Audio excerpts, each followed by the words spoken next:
But I mean, again, he doesn't know who Gabriel is, right? Because he didn't come from an Abrahamic faith. The people of Mecca were pagan. Quran is mentioned. If this book was from other than God, they would have found in it many contradictions. If a book is without contradictions, that has no bearing on whether it comes from God or not. I've had phone books that are inerrant, but I certainly don't think God gave them. That we believe without understanding.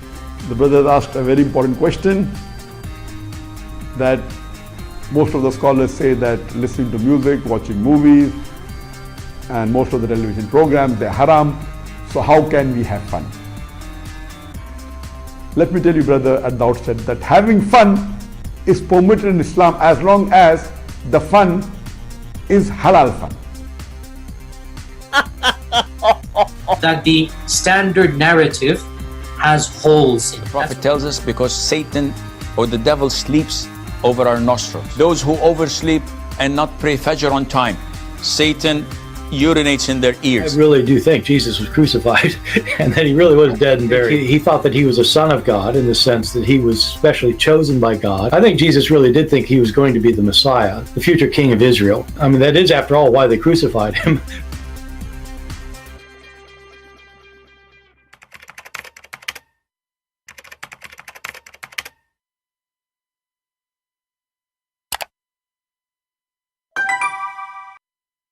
Hello everyone, and peace of Christ to all of you. I hope my voice coming good and clear. Please invite your friends. And today we will talk about something really amazing. The Muslims, as usual, they look for their prophet. They could not find him in the Quran to be a prophet. So they said to themselves, let us try to find him in the Bible. And then they dig in the Bible. And they found that Muhammad was dating King Solomon, and he was his girlfriend. Muslims posting articles saying that the Song of Song, which is by David, by Solomon, is about Muhammad. But all of us, we knew that the Song of Song is about one person, he is a male, which is Solomon, and one person is a female. So who is the female here? Must be Muhammad. You know, I'm really disappointed that Solomon, he is dating Muhammad. I'm really, really disappointed. And then the Muslim, they post for us long article in the comment section. Holy Al-Dahir. According to the biblical book Song of Song, the covenant was transformed or transferred. And by the way, they put like Hebrew words, supposedly the new Hebrew, you know, like they're expert in Hebrew.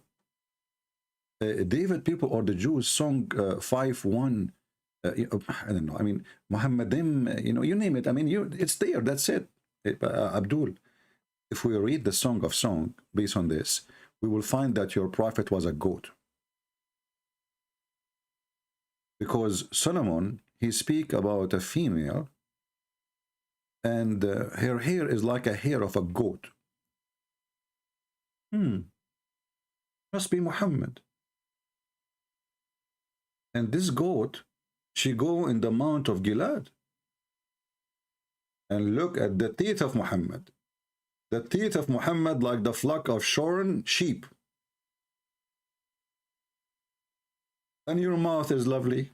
For sure your mouth is lovely, because your mouth is a mouth of a goat. I mean, do even those people read?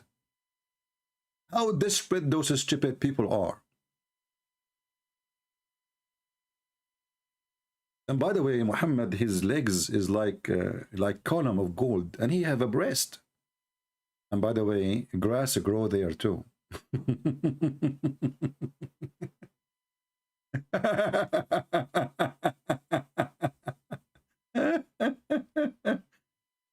Stupidity is amazing. Secondly, Abdul, it's a Song of Solomon.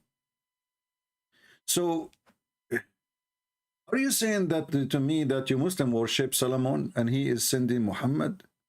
Because the one who's talking there is a person, his name is Solomon. He is not even a prophet. In fact, Solomon was really a very lousy person, bad person, to the point even God He said, I'm going to take your kingdom from you. If we read 1 King 11:11. I mean, the desperate Abdul, they have a desperate measure. When you are bankrupt, you look for every penny. As simple as that. I'm not going to spend much time on this, but from now on, you Christian, you know what to say to the Muhammad. My Skype is open. If there's any Muhammadan, I saw that, you know, the stupid idiot, his name is Learn Islam. He is saying, he is calling me, Abdul, I blocked you because you are a dummy. Each time I ask you a question, you say to me, I don't know. I do not know. So why I'm going to talk to you? However, I will give you one opportunity. Give your name in the chat. I will call you now. But if you say to me one time, I do not know, I will block you. Is that fair, guys? Is that fair? If you say to me, I don't know. If you say to me, I don't have dictionary. If you say to me, I do not want to read the tafsir. If you say to me, I do not want to read the hadith. Any of those you say to me, it's mean you are just a stupid idiot and you are ashamed of your cult. A person who calls himself Learn Islam, then he is a person who will teach us about Islam. And where we can find Islam, we find it in the Quran, in the hadith, in the books of explanation made by the scholars. So don't call yourself Learn Islam and then you refuse to read Islam. Give me your name. Because you are a kid. Because you are a stupid kid. Now give me your name in Skype. Just to show everybody again how stupid you are and how dumb you are. If we have any Muhammadan, he is a sheikh, would like to join us, please feel free. As you see, all what we have, all of you Muhammadan are kids. I mean, it's not about age, by the way. This guy is a grown man, but he is just a stupid kid. All of them because they are ashamed of their God. Okay, you are here now. Give me your Skype. Give me your Skype. Post your Skype in the chat here. I will search you and call you so we can laugh. You will notice that every Muhammadan is just a growing kid. They don't have IQ of an adult, mature person. And as you see, they found Muhammad is in the Song of Song. When the Song of Song, first of all, is not God sending it. That means Solomon, he is the one who sent Muhammad.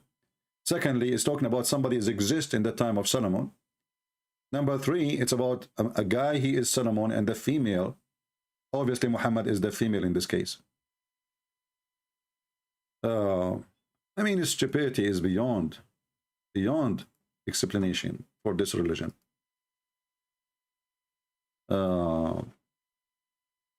If you have a question from a Muslim friend, post it in the chat. Don't text me here. I will block you.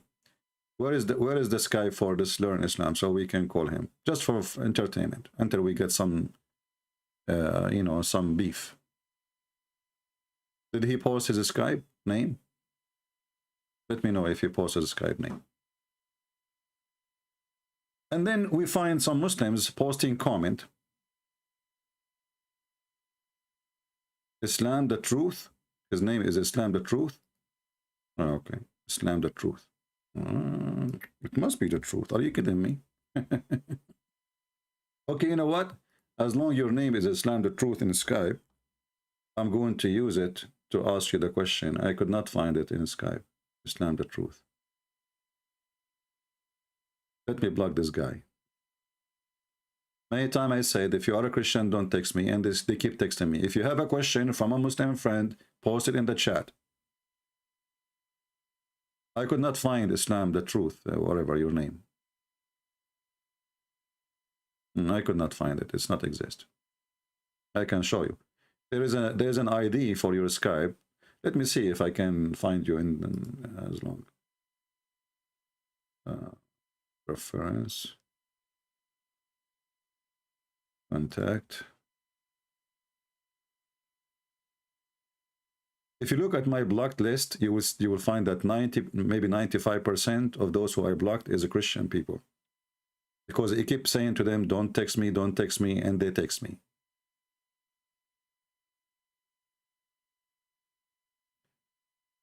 Let us see if I find a name. It's called Islam. Islam. Here we go. Islam is the truth. Is that your name?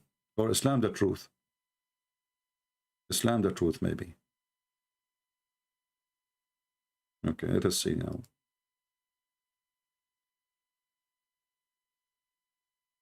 Text me, Mr. Islam the truth, if you are there.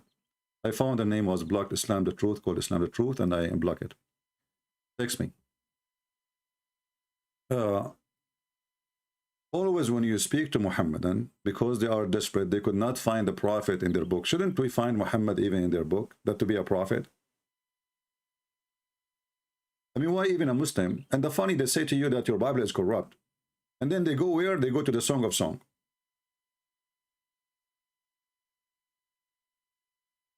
Let us see. Here we go. Let us call this kid. And right away you will see. He will say to you, I do not know. We give him hadith, he don't want to read it. We give him tafsir, he don't want to see it. Let us call him.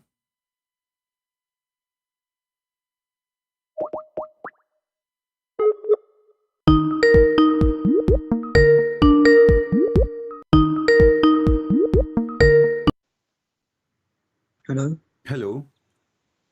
Hello, can you hear me? Yeah, I hear you. Go ahead.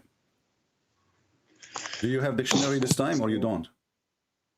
I have a dictionary, but I wanted to tell you about something No, very, don't tell like, me about something. about We Jesus. stopped last time. Last time I hung up on you because you're stupid. You refused to open No, a no, dictionary. no, because So I I actually... asked you what the word shahida No, no, means. listen Did to you what I'm find, saying. Listen to did what you I'm find saying. out what the word Listen to what shahida I'm means? saying. Did you find out what the word shahida means? Shahida means testify or bear witness. Okay, Allah, he bear witness to who? What do you mean? Aren't I'm you, going hold to on, ask you are you something. stupid? Isn't it you who said to me that shahida does not mean witness? No, it does mean Isn't witness. it, I this never is said it why doesn't mean... you just said that. You just said testify or bear witness. Yeah, it means that, yes. Okay, but that means he bear witness. This is why I hang up on you. You said to me, no, it does not mean that. So now after 2 seconds calling me, you agree that it's me bear witness. I never said that last time. You did. It's recorded. Okay, I'll I check it said out. to you, shut up, apologize. You are a coward, you are a liar, you have no dignity. Did I hang up on you because I asked you to open the dictionary to find out what the word shahida mean? I knew what it meant. You said to me it does not mean bear witness. And now you agreed that it means bear witness.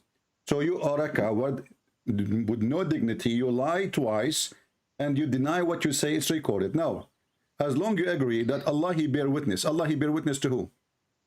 I've got a question for you. How Don't can you ask me bear that witness question. that Answer Jesus what is your where we God? stop. Answer where we stop. Allah, he bear witness to who? He told us that he is the He Lord. is not And he telling you. told You us will not that exist at that he time. told us Allah, that we need to bear you will witness in not him. exist at that time. Allah, he bear witness to who? He bear witness that he is the Lord. To who? He told us that he is the Lord. My Who else friend, is when you supposed to tell? say I bear witness, that means you are speaking to higher authority. I am a witness, you are a judge. So if I am the He witness, was telling that us... means I am just a witness. I am just a person who say what I saw. And if Allah was telling us that he was bearing witness that he is the Lord, the Most High. okay, hold on. That is why Hold on. Gabriel... Where in the verses says that Allah, he said he is the Lord? It says Allah himself testified that he is the one and Where only is the Lord. word himself in the verse? I searched on it. I studied about it. Where is the word himself? Don't tell me I thought that. Where is the word himself? I see Wait, it go now to in the the... translation. What was the verse I number see it in the again? translation. Tell me the verse number You again. idiot, you do not know what the verse we are talking about after talking about it for 2 hours, and now you are calling me for the second time, and now you are asking me what verse we are talking about? No, what number And was it your again? I name, know what we're talking... was learning Islam? Yes, it is. So how you do not know what we were talking about? This is the No, I second knew what we're time you talking spoke about. to me about the Shahada, verse, Shahida, and the now you meaning of are saying Shahida. to me, I do not know where is the verse. No, I was asking you what was the number again? The verse number. Again, why I have to repeat again and again to a dummy Abdul who pray to Allah 5 times a day, bending down, put his ass up to Allah, and now he do not know what I said to him again. You just said, give me the verse number again. Why I have to give it to you again? And your name is Learn Islam. I should ask you, what is the verse number, not me, not you. You know, you are the Muslim, I am the Christian, and you are the one who argue about it, and now you do not know even what the verse. You see why I hang up on you? I have no patience for stupid kids. How old are you? I'm actually 15. 15. Get lost, you son of Muta. I Honestly, thought somebody told me he's 27. 15. My chicken is older than you. Let your dad call me. Do we have a growing sheikh with long beard? Stupidity is amazing. They are sending me a 15 years old kid. He is still in his diaper. Where is the Muslim man?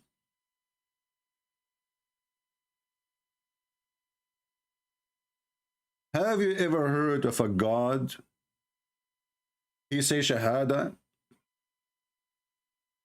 To who? And if you read the verse, by the way, there's no himself. It says Allah, he witnessed that there is no God except he. He who? If the one is talking is Allah. You see, when you Muslim, they say, save him. That's false translation. There's no him. It is he. Huwa.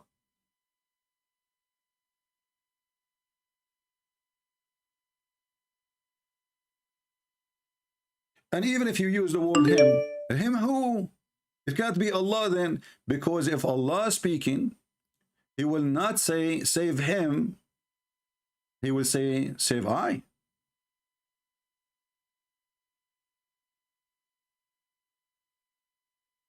So even if we take it as a him who? Who is talking? Allah. Okay. If Allah is talking, then how he say Allah is witnessing there is no God. And by the way, there is no Allah is a false translation. It doesn't say there's no Allah. It says no God. This is why I say Muslim translation is a mockery. You know, they make a mockery of their book. Because their book is stupid, they have to add words are not there. Allah bear witness that there is La ilaha illa huwa.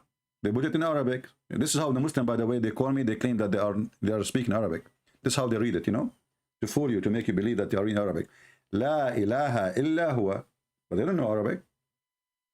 So Allah, he bear witness that there is no one to worship. There is no God. I mean, look what they add. Look what they add, man. Look at this falafel. And the funny, they say to you, the Quran made so clear. To the point we have to add 25 lines in every verse. Do we have a real Abdul? Not aftermarket.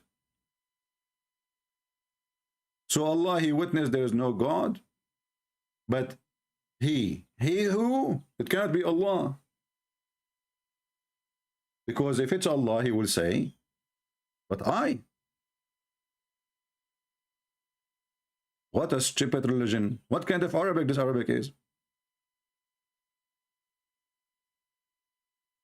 Let us see some comments for entertainment purpose.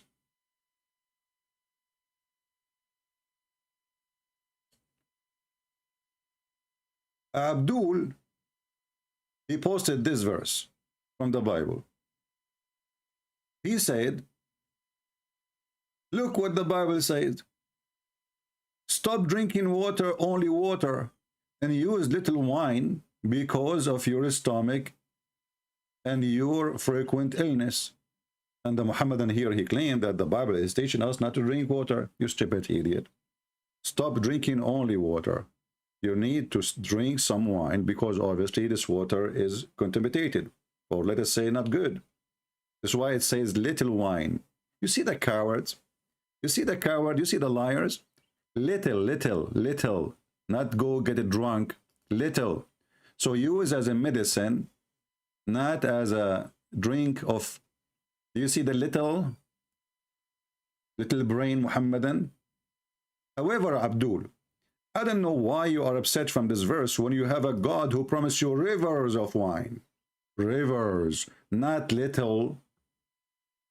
Isn't it chapter 16, verse number 67 says, from the fruit and the grape obtain intoxication and goodly provision. Do you remember the coward, the potato? The tomato, what's his name? I forgot his name. The madman. The one who claimed that Christian Prince, you run away from me. Christian Prince, run away. Like, Abdul, come on. I'm just doing you a favor. I don't want you to call me, and then I will wipe the floor with your face. This guy, he called me. What's his name? I forgot his name because he's not worth it. I asked him the question, is wine bad or good?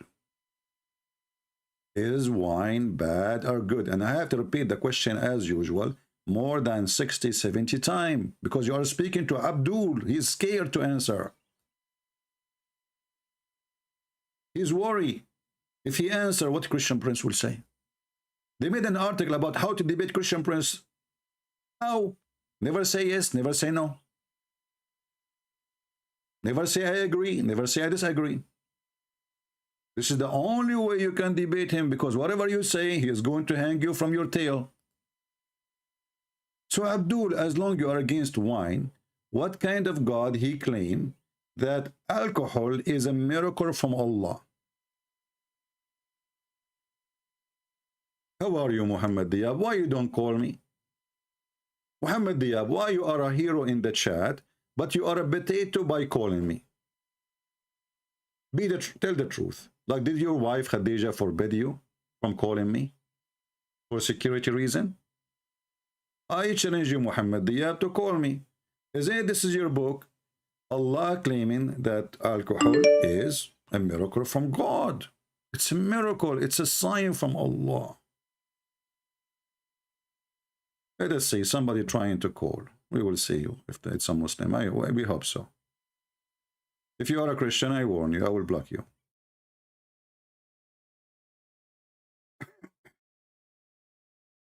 Let us see.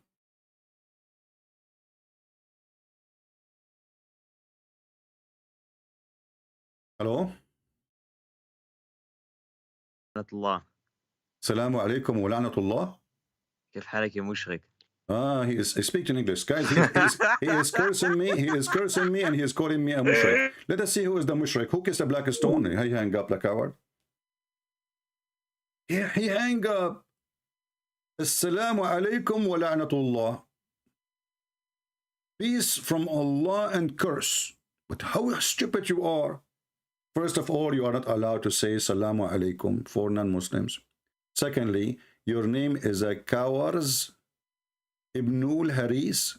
I think there's some letters are wrong. I think your name is Coward Ibn Harisa. Otherwise, you will not hang up. Who is the mushrik? The mushrik is the one who associates the name of a man with God. That's you Muslims.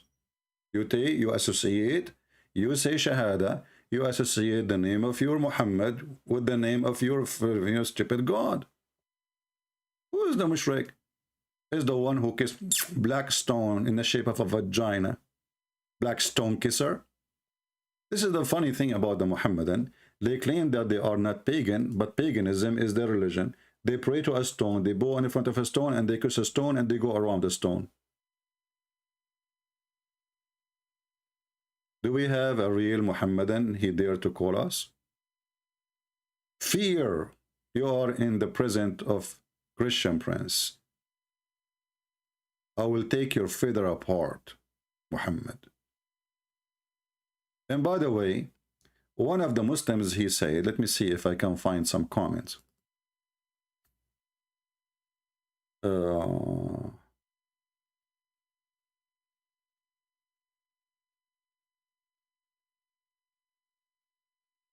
Let us see.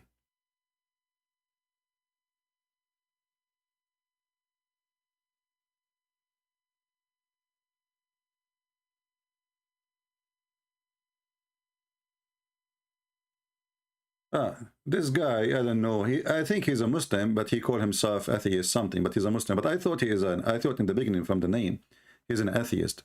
But obviously he's not. So he said, Dr. Mungith As-Saqqar, he said in his discussion with other Christian who was a more foolish,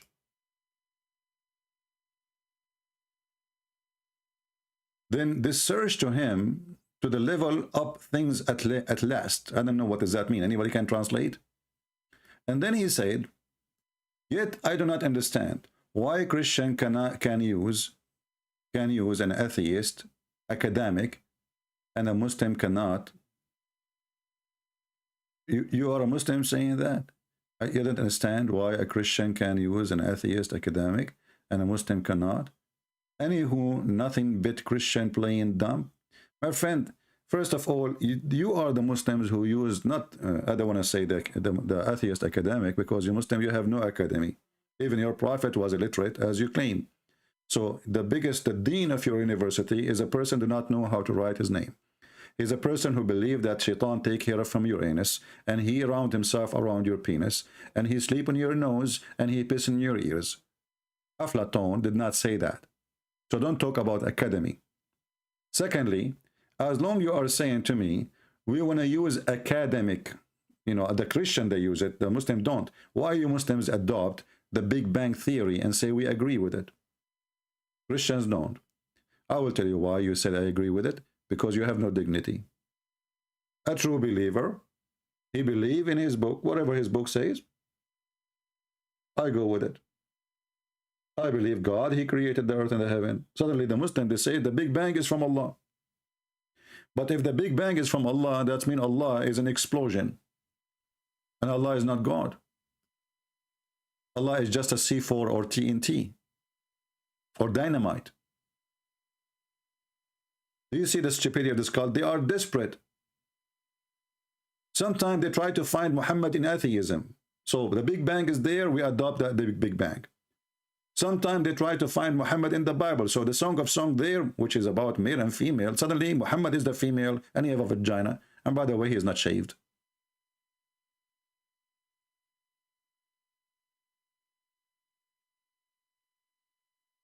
If we go right now, just to see who is the one who adopt atheism for the sake of populism, just to make Islam more popular, you know, agenda.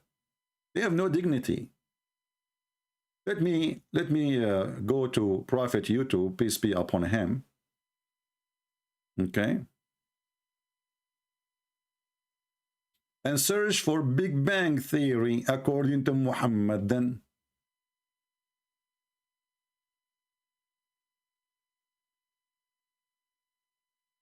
Big Bang in Qur'an.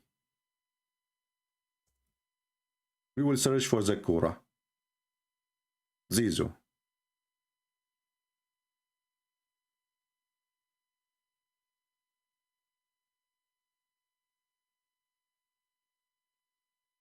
It must be there. I mean, come on. The Big Bang is in the Quran.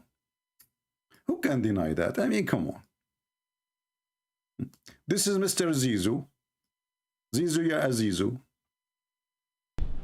That you have heard me talking about the Big Bang being mentioned in the Quran, and Big Bang has taken place millions of years ago, and it's a big process, long process, but Quran says Allah has created the heaven and the earth in 6 days, so isn't it contradicting science? What the brother is referring to is the verse of the Quran, where Allah says in the Quran, in Surah Anbiya, chapter number 21, verse number 30, where Allah says, أَوَلَمْ يَرَ الَّذِينَ كَفَرُوا أَنَّ He's waiting for them to put the verse in front of him in the screen. أَلَمْ يَرَ الَّذِينَ كَفَرُوا. Just to show you the stupidity, you idiot, you just donkey, you just said, don't they see? Don't they see? Well, did we see the Big Bang? Did you see it? I mean, who is the one who wrote the Quran? Continue, Zizu, go. Number 21, verse number 30, where Allah says, أَوَلَمْ يَرَ الَّذِينَ كَفَرُوا أَنَّ السَّمَاوَاتِ وَالْأَرْضَ كَانَتْ رَتْقًا فَفَتَقْنَاهُمَا. That the heavens and the earth, do not the unbelievers see, that the heavens and the earth were joined together and we clove them asunder. So this verse of the Quran is talking about the Big Bang in a nutshell, the creation of the universe. Today scientists, they tell us that our universe initially was a primary nebula, the one mass. Later on, there was the secondary separation, a Big Bang, which gave rise to galaxies, which gave rise to stars, sun, moon, and the earth we live in. Okay. So this, what the scientists, they tell us, it was first described approximately 47 to 50 years before. for which a couple of scientists were given the Nobel Prize in 1973 for describing the creation of the universe. Okay. This, what the scientists have discovered 47 to 50 years back, is mentioned in the Quran in Surah Anbiya chapter number 21 verse number 30 in a nutshell. That do not the unbelievers see that the heavens and the earth were joined together? And donkey. The Quran says, don't the believers see? Did we see? The Quran is speaking to the time of Muhammad. People don't even have glasses at that time. And he is saying to them, don't the unbelievers see? And even people who they are exist today, they did not see that. And secondly, you idiot son of Muta, isn't it the Quran says 6 days? Where is the answer? The Quran says 6 days. And different verses say 8 days. But let me just to give you a finger. And by the way, the word finger is not a bad word in Islam. Muhammad, he said, I am the middle finger. Trust me, he said that.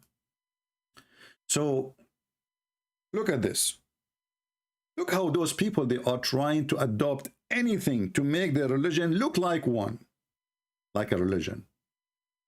Isn't it this is your prophet saying, the messenger of Allah, he took hold of my hand and he said, the exalted, the glorious created the earth in Saturday and the mountains on Sunday and the trees on Monday and things entirely in labor on Tuesday and light in Wednesday. Do you remember? That he was laughing at the Christian in the debate.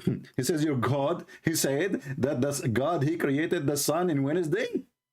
Do you remember? Do you remember Didat saying that? If somebody would like to make like a look for the video of Didat and make it, put it together, and let us laugh. They debate people who do not know anything about Islam, so the Islam doesn't look bad. In our Bible, he said, God, he said, let be light. So light is exist before the sun is exist. Let be light. It's your God. And now as long as the Muslims, they were laughing at that God, he created the light in Wednesday, which is the sun supposedly.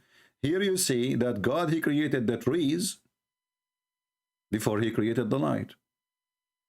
And according to Zakir Naik, in different video, he says, when Allah, brother, when Allah said that this is sixth day, he don't mean 6 days, he means 6th period. 6th period? I think you got your period today. And you are bleeding. Then he spread animals of all kind on Tuesday. And then he created Adam in the afternoon of a Friday. You see, this is the Big Bang. Isn't it? This is the Big Bang. God created Adam in a Friday afternoon. It's clear. It's like the sun. The Big Bang in front of us. And not only that, the Quran says, وَكَانَ الْإِنسَانُ عَجُولًا. And the human, he was ever hasty. What does that mean? When Allah, he breathed into Adam, he was not finished yet. You remember when we spoke to Abdul, he hung up the coward? When I showed him, it says, I completed him. He said, doesn't it say complete him? Show me the dictionary. You remember the guy, the potato? Anyway, so the Quran says, وَكَانَ الْإِنسَانُ عَجُولًا. What does that mean? They say that a human being, he was ever hasty, asking for fast creation of himself. Why? Because when Allah, he created him, this is chapter 17, verse 11, the soul of Adam was downloaded slowly inside his body. So Adam wanted to stand up, and he could not. So he said to Allah, please Allah, finish me before the sunset. What the heck? And the Muslim, they say to us, similarity of Adam is the same as Jesus. He said to him, be, and he was. If we go right now and check 17:11, Ibn Kathir, here we go. Try not to laugh. Muhammad is a prophet, brother. He's a prophet. You get to not, we kiss a black stone and our sin is forgiven. The month of Ramadan, we fast to the point, we fast so much to the point we get fat. He's a brother. It's the fact, brother. Read with me what the Prophet of Islam explained this verse in a perfect way. Salman al-Farisi, and Salman al-Farisi report always what Muhammad said to him. This is the guy he used to say with Muhammad, him, and sometime it's him, sometime depends, it's the night of who. With Muhammad all night. The story of Adam when he wanted to get up before his soul reached his feet, because the soul goes down, you know, like, I mean, gravity, think about it. Allah, he breathed into Adam, where? In his mouth, okay. And then the soul is going down, the gravity is working, you know, like you know, when you put an ink in a dish of water or a cup of water, the ink starts spreading. So start until before his he tried to get up before his soul reaches his feet. The soul reach where? His feet. You know what? Now I know why somebody, when I was a kid, my mom, she used to tickle my feet. She was tickling my soul. What the heck? His soul reached his feet. So the soul of the dog is in his tail? Did the soul reach his anus? Uh-oh, there's a hole there. The soul might escape. Do you see how they understand even the word soul? They think it's a gas. I think it's a gas. Try not to fart, laughing. When the soul breathed into him, entered his body, from his head downward. When it reached his brain, like, what the heck? He sneezed, Hatsu! Ha, ha, Hatsu! Like, what the heck? This is what the soul does? And he said, Alhamdulillah, like, what the heck? The guy, he speaks Arabic. Adam, you know, Allah, he sent him down in Sri Lanka and he speaks Arabic. There's Arabic at that time. He said, Alhamdulillah. How this guy knew about Allah? It's not finished yet. And then Allah said, may your Lord have mercy on you, Adam. Allah is talking to the guy who is not finished yet. What a conversation. I mean, the guy is not finished. And Allah saying to him, may your Lord, who is his Lord? Oh, Adam, he gave him a name. When it reached his eyes, he opened it like blink, blink, blink, blink, you know. And when it reached his body and limp, he started staring at them in wonder, like, what the heck is that? You know what? When you say he starts staring at them in wonder and you say limp, I wonder what happened to Adam first time he saw his penis. He was trying to find an answer. What the heck is this? Is it a key for my door? Is it a block to recharge? So the guy now is created and now he is staring at his limbs in wonder. Like, what this one for? And what about this one?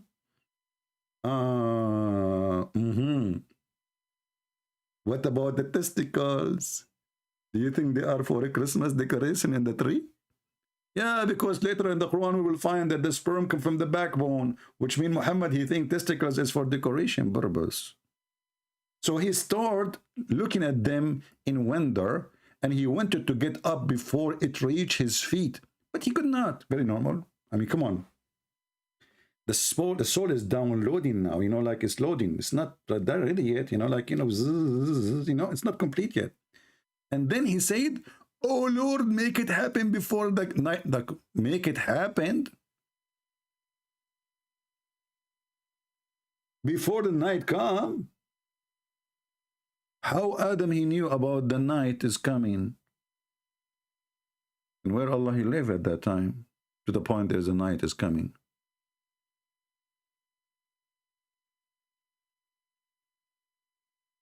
Do we have any Muhammadan? And then they say to us, Allah, when he created Adam and Jesus, he said to them, be, and he was. Do you see the be and the was? It's clear. I mean, Adam was worried that the sun will go down before Allah, he finished. Look how slow Allah is. Please, Allah, make it happen before the sun. Okay, what will happen if the night come? Allah will go blind. We can get him some night vision telescope from my closet, which he can use it for hunting or a sniper.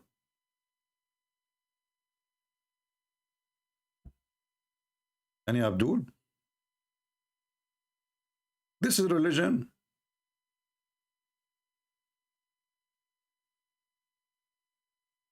What the heck with this religion? And look at the number of current viewer. It says 11111. Like, what the heck?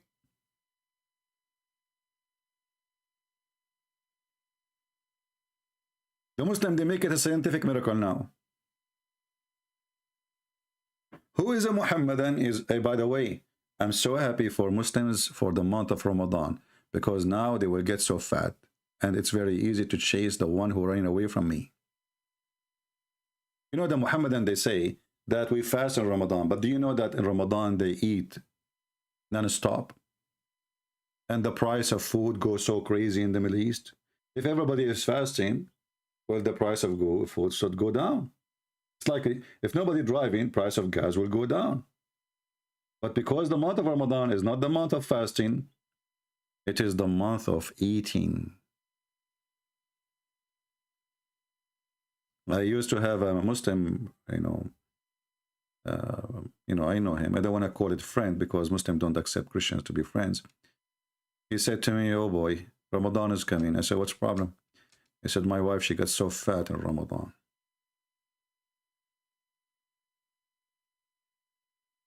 I said, "What about you? Don't you get fat too?" He said, "Yeah, but women, they should stay beautiful, you know." I mean, look at the hypocrite.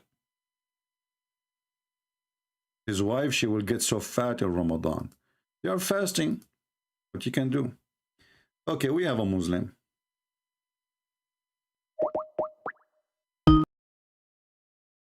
Let us see if this Muslim, he have anything to say. Hello?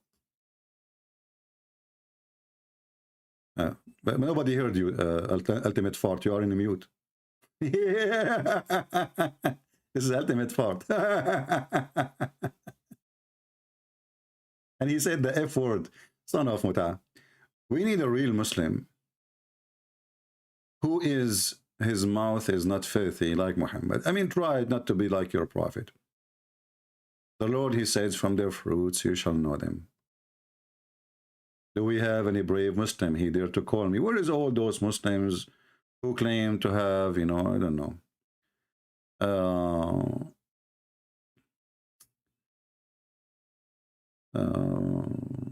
Okay, we have. I think this guy, he left us now, right? I don't know. Yeah.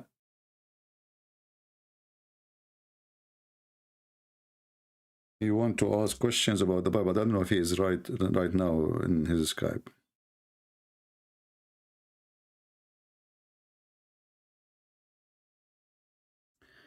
Do we have any Muhammadan? We have a person, his name Muhammad Afzal.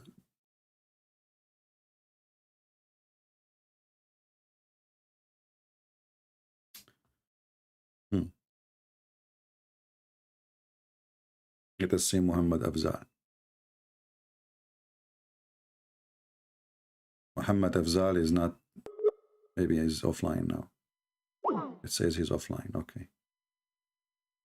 Do we have any brave Muslim? He want to explain to us why the Quran is a stupid book.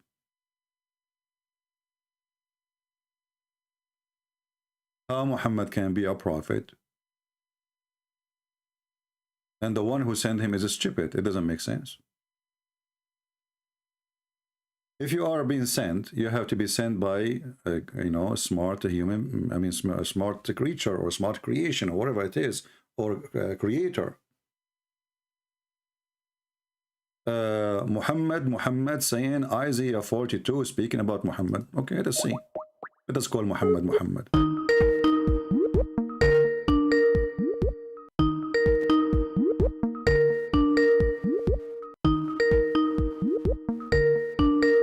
Answer, Muhammad, answer.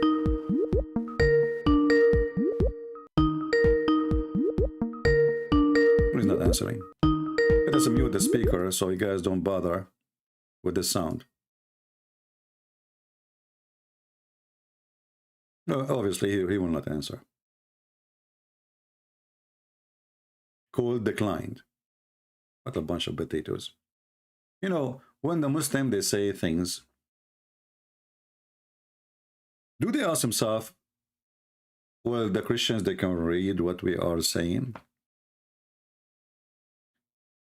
And if Muhammad is in the Bible anywhere, why Muhammad did not give us the verse?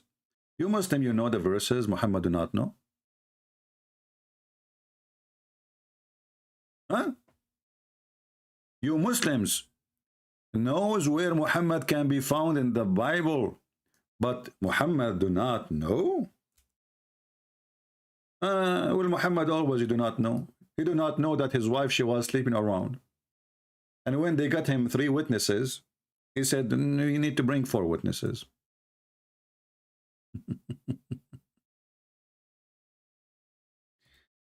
3 or 4. Any Muhammadan, he have the courage and the knowledge. Anyone?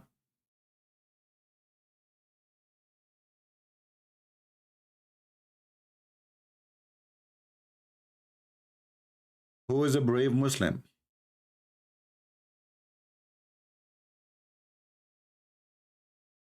I hope I'm not insulting by saying a brave Muslim, because brave Muslims only debate people who do not know Islam. For the second we start reading about Islam, we die laughing.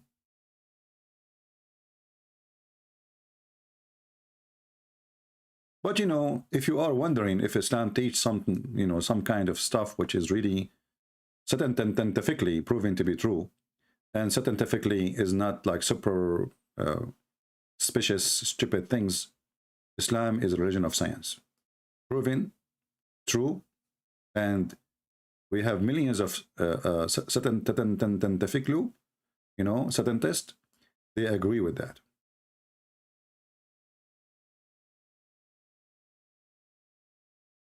No way. I mean, come on, who want to believe in this? Everybody knows that Muslims, they understand what they believe in. And the proof here, they will call me now. Are you kidding me? We believe without understanding. Look at this guy. He opened the umbrella when he heard that God, Allah, he is going to ejaculate. I never heard of a God, he ejaculate. And by the way, there's a guy. Let me see the comment. Hold on.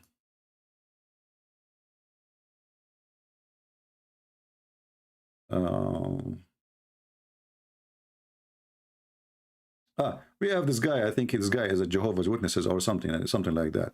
You know, when somebody says, like the previous caller, if you remember last time, he said that Allah, he believed that Jesus was on the cross and Allah, he took his soul, but did not mean he died. I mean, how he took his soul and didn't die. And then this guy, he said, this guy, he have a point. Yeah, because Jesus later, he came back. You stupid idiot. He came back.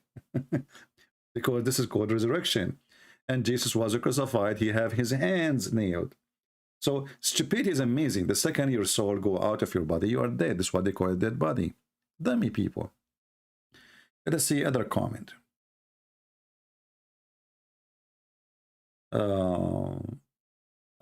This guy, he is saying to us the following. He's giving us verses from the Quran. A scattered mind. Obviously, your mind is scattered because of the Quran. I mean, one verse is about the vagina, the second verse about the Holy God.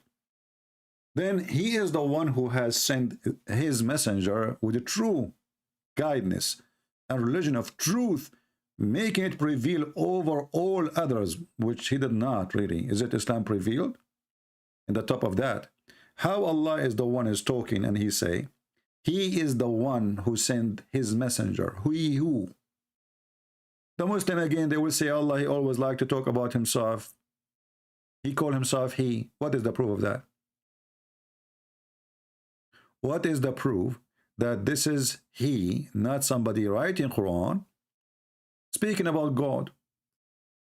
What is the proof that the one who is writing this is Muhammad himself? It doesn't make sense that Allah saying this is he. Secondly, When the Muslim they say that he sent thee with the true guidance, so why the Muslim cannot understand the Quran? As long what Muhammad he came with the Quran supposedly, right? Okay, so the Quran is the manual of guidance. I challenge you to find me one Muhammadan understand the Quran. And what make it more funny, the Quran itself said, there's a huge part of the Quran nobody knows what it means, save Allah. In the top of that, even the verses which is simple, they don't make sense and no Muslim can explain them. And here, I'm here. Who wanna call me and give me a chapter of his choice he can explain? Look at the challenge, guys. Who is a Muslim, he can call me and give me a chapter of his choice. You see, there's 114 chapters according to the Muhammadan. And this is what is left of the Quran. Who is a Muhammadan can choose one chapter and he can make sense of it. Any chapter. Anyone? Do we have any Muhammadan? And then this guy, he said, they do blasphemy by saying, Allah is a Christ, the son of Mary. But look at the stupid Muhammad. The same Quran says that the Christian believe in the Trinity. And the same stupid Quran says that the Christian believe that Christ is Allah. Well, if a Christ is Allah, who is the second person and who is the third person?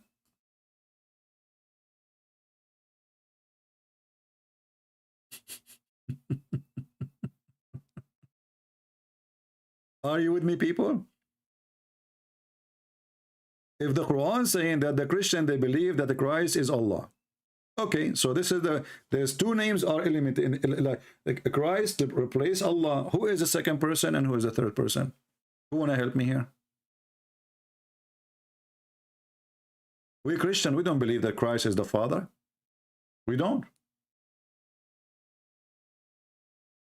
Have you ever heard of a God teaching you about Christianity, but you do not know what Christianity is? All what Allah he need to do, open YouTube, type Trinity, open any Christian channel, they will tell you what Trinity is. This God, this stupid God, Aka Muhammad, he think that the Christian believe that God and Allah and Christ, God the Father, Allah supposedly here, is the same as a Christ. You see, the verse doesn't say that they believe that Christ is God. No. It says Allah is a Christ. Allah as a person is the same Christ as a person. Do we have any Muhammadan? By the way, some of you says, because we mentioned that we will be live every Friday and Sunday morning between like 10:30 in the morning New York time, every Friday and Sunday. People thought that I'm not going to come during the week. No. But those are fixed date. The rest, I do not know when. Okay? Like now, it's not Friday, neither Sunday. It is Tuesday. Do we have any Muhammadan? Another Muhammadan. Let me find the comment. Give me a second, please.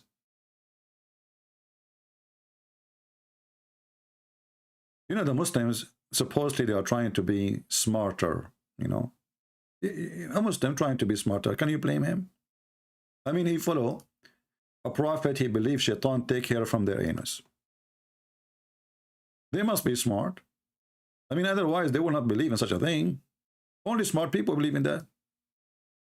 And it makes sense. Shaitan take hair from your anus. So why you need to shave it, Muhammadan?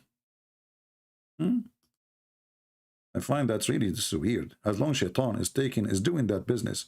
I mean, it's very painful, by the way, to be a Muslim because shaitan is playing with your anus non-stop. When you go in the bathroom, when you go in the bed, shaitan is around your penis doing boom boom with your wife. If you say, okay, look at this comment here, just to show you how the Muslim, they try to downgrade Jesus and supposedly make mockery of him. This guy, his name is Ahmad Sarsuri, which means cockroach. He said, is Jesus, who is weight 90 kilogram and he's 2 meters tall, who created man and the universe? It's very hard to believe. Okay, I will go with you now, brother. How many kilograms your God is? Isn't it your God who is carried by 8 mountain goats? Is it?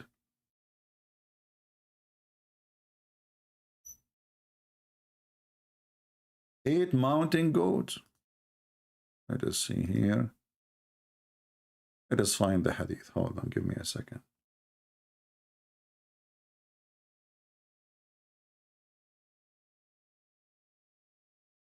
What is the maximum weight 8 mountain goats can carry? You see, look like the Muslim, they consider God if he is fat. If he is skinny, he cannot be God. It's your weight, my friend. You have to be heavyweight. Is that your prophet saying that your God Allah, he sat in the top of 8 mountain goats? This is naive. This is naive. Your prophet says that.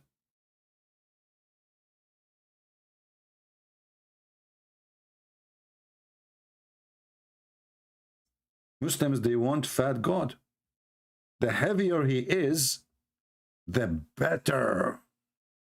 And the more to believe that he is God. I am truly, truly convinced now that Jesus now cannot be God because he is not fat and he is 90 kilograms according to Muslim. By the way, they have the weight of Jesus. I mean, come on. They have his height, they have his weight, they have everything. So according to the Muhammadan, this is God, this is Allah, this is acceptable to be Allah. It's not 90 kilograms. I mean, come on, that makes sense. If you are more heavy, you can create more.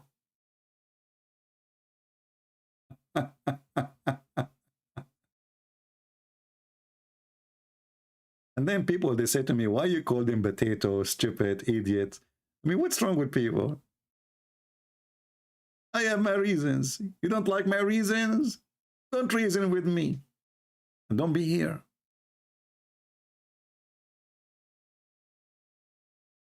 The Muslims, they appreciate a God who is carried by 8 goats, mountain goats. Okay, hold on. How mountain goats look like? I don't know. Let us look for mountain goats. I did hunt some of them once, as I remember. Let us see. Hold on. Mountains goat.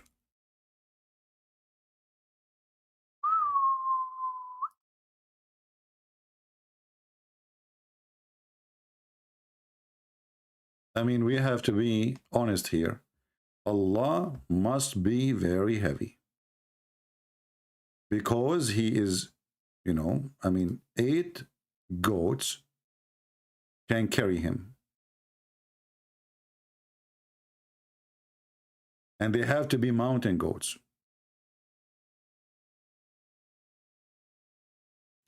Muslims, who can give me an idea about the weight of Allah? As long as he is carried by 8 mountain goats.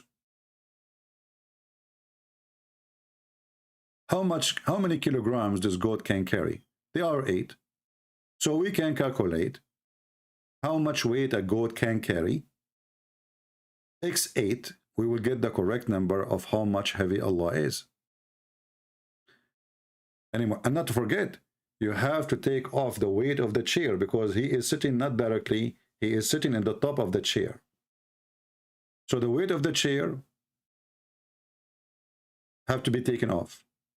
So let us say a goat, she can carry 50 kilograms. Well, you know, make it just a fluffy more, you know, 50.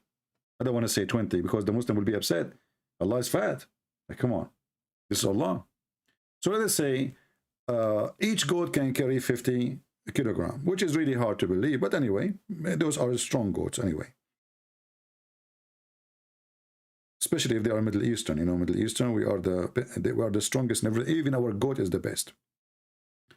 So 50 x 8, Allah is 400 kilogram. Minus the chair. The chair is so big. I mean, hold on.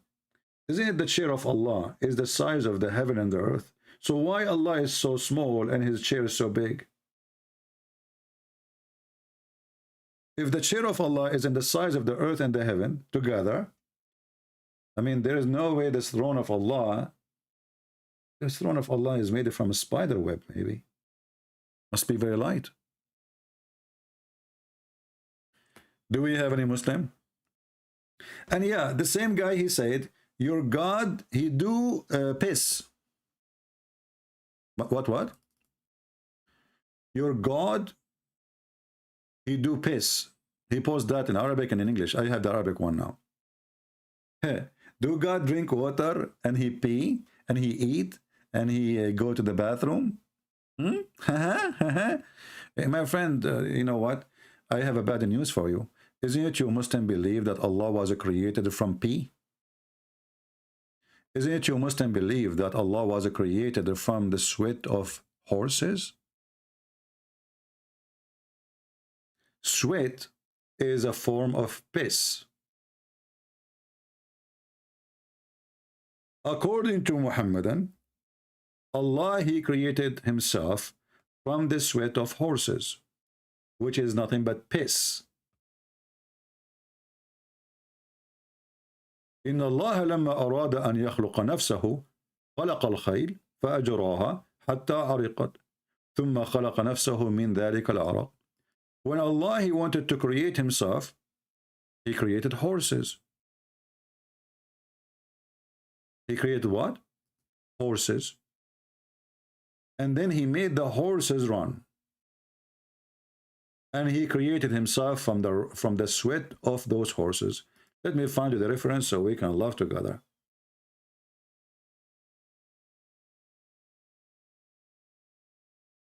And for sure they say to you, this hadith is totally unaccepted. Who care?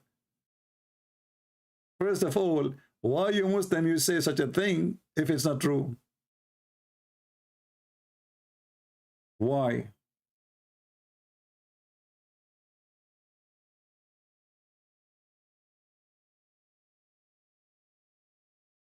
Okay, let us see.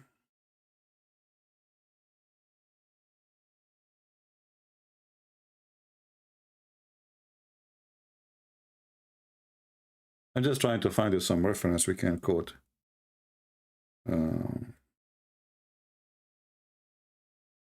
Okay, here we go. But remember, the Muslim, they say to you, we deny those hadith, but those hadith is in your books, my friend.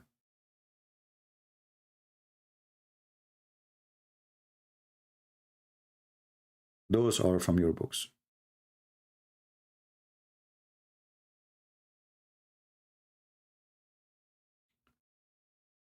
This is a website called Jami'ul Kutub al-Islamiyya, the collection of the Islamic books.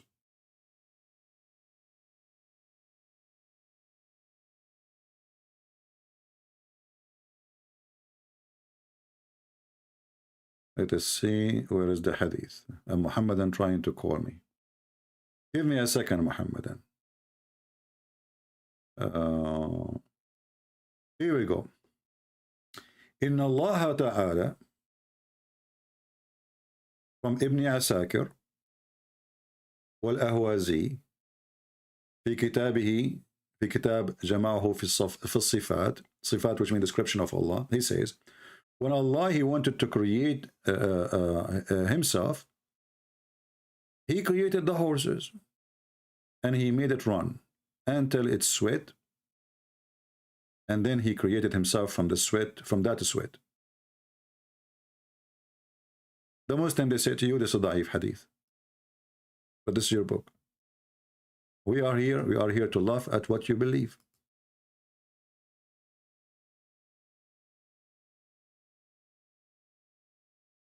Where is the hadith here?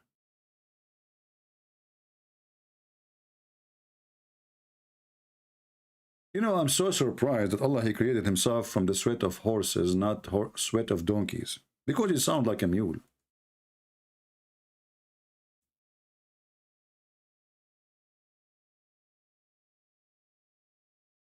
I mean, for some reason, I cannot see the translation in English.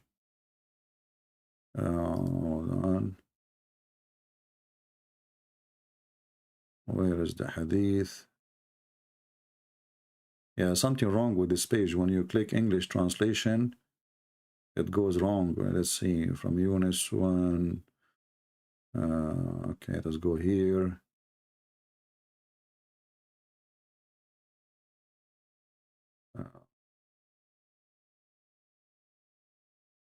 Okay, here we go.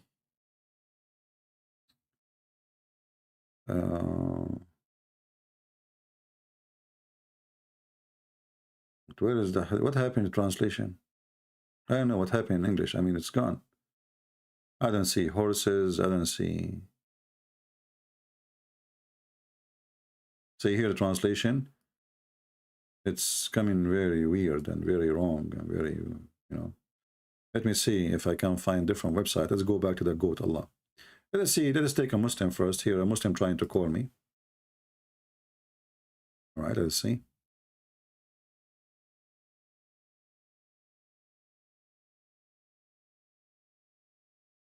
And we will go back.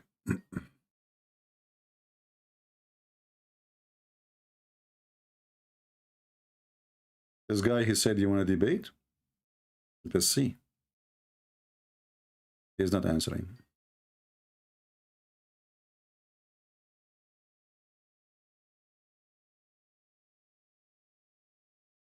Oh boy. You want to debate? Then we call them, they don't answer.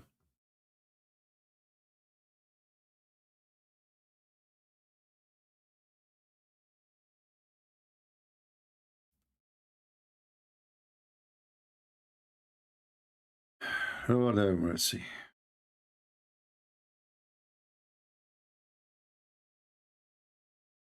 Let us try again.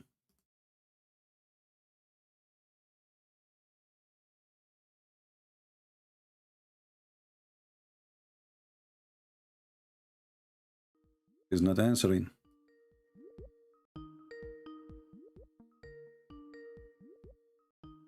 All right. Obviously, he is just a kid, maybe. I am a Muslim.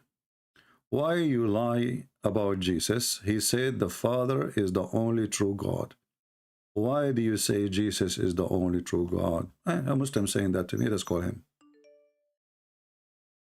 Okay, I will call you one more time. Kilim Mibli, whatever your name. If you don't answer this time, I will block you.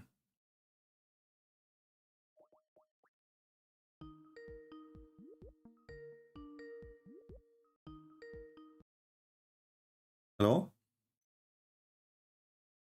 Okay. Filthy ultimate fart. Now he's using a female name.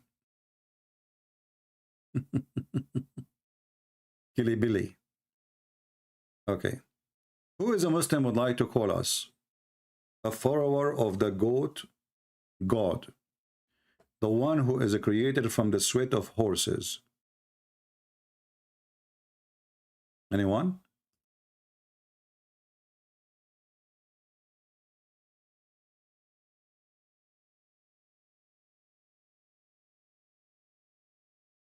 Anyone?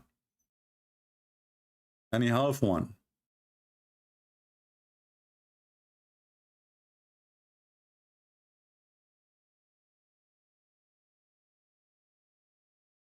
Who is a true believer in the God? You Muslim call him Allah. He can call us and show us one thing in this stupid cult. What about Ramadan? Do Ramadan make sense? Just to show you how stupid the month of Ramadan is.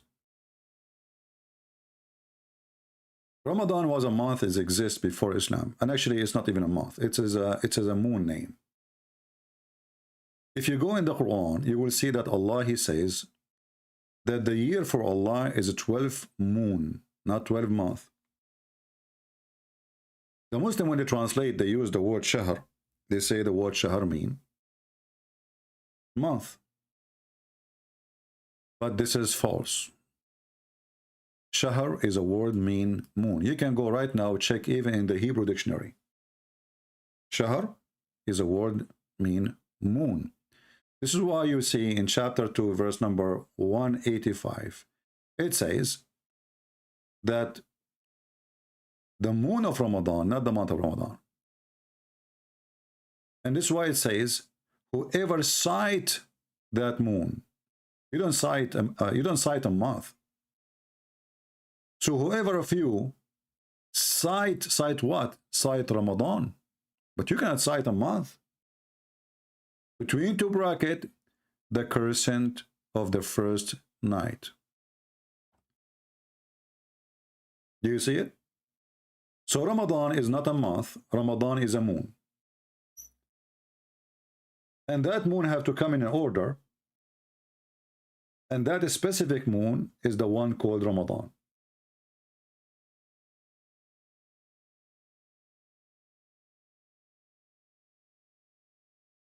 And when Muhammad he come,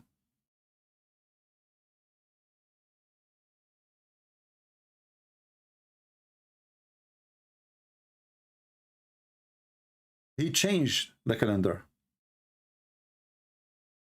The Arab, they used to do, let us say, they add days to the year.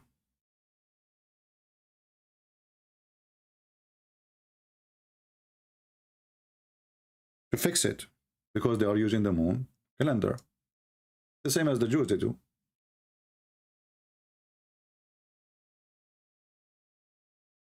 When Muhammad he came, because he's stupid,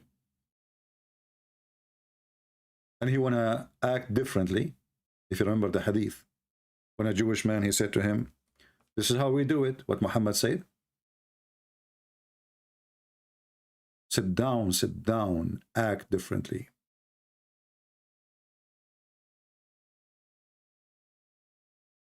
Muhammad he claimed that this change is from shaitan, which means if you add days,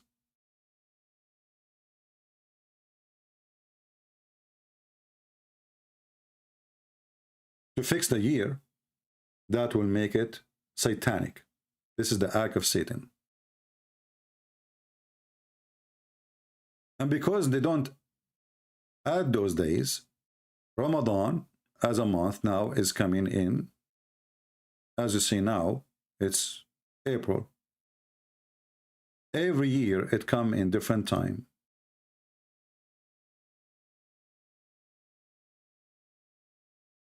Every year. Muhammad Ahmadi is saying, we will meet one day.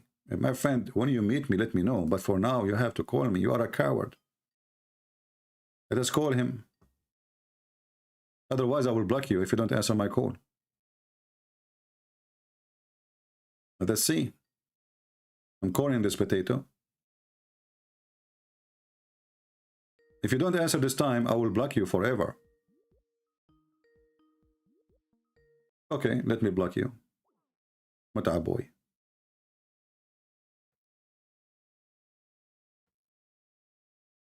Let me block you. So here you see that we have a stupid cult. And Muhammad was trying to find rules. First time Muhammad he fasted, it was when he came to the city of Yathrib. He found a bunch of Jews fasting. He said, why you are fasting? They said, well, this is the day when Moses, he passed over the sea. So we appreciate this day. Right away, Muhammad, he said, well, you know what? I am more close to you, more close to Moses than you. Muhammad is more close to everybody.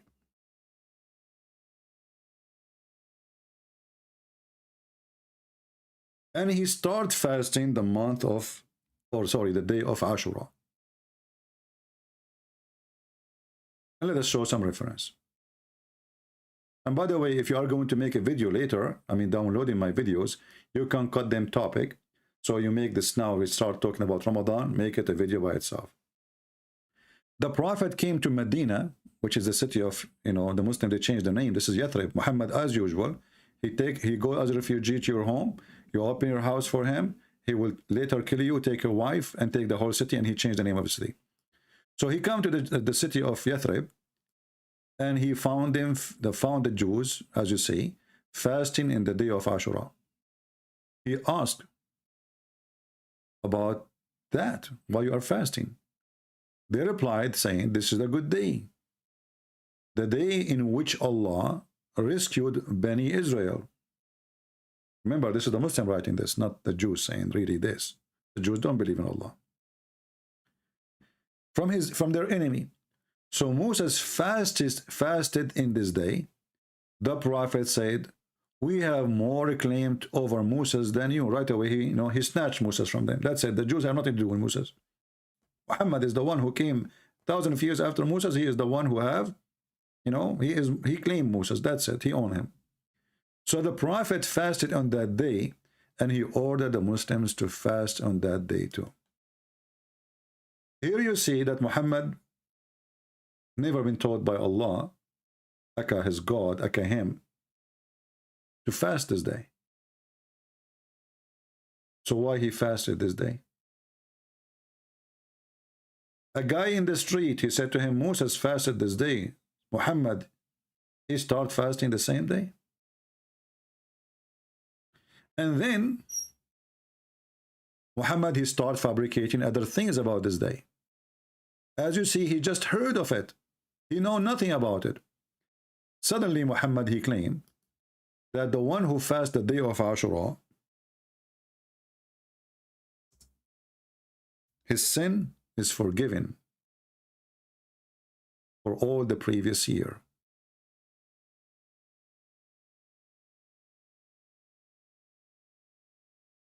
Let us show you the reference.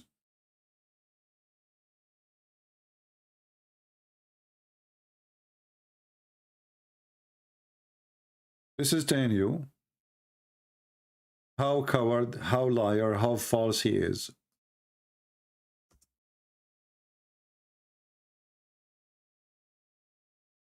He just learned it. It's not Allah who told him about it. So how he knew, and how suddenly fasting this day will erase your sin for a previous year.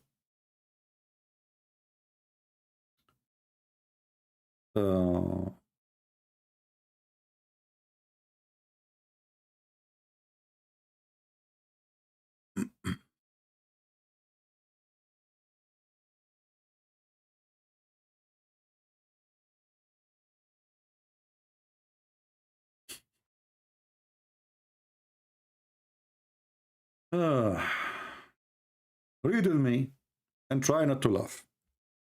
A guy, he just learned about this day. He never heard of it before.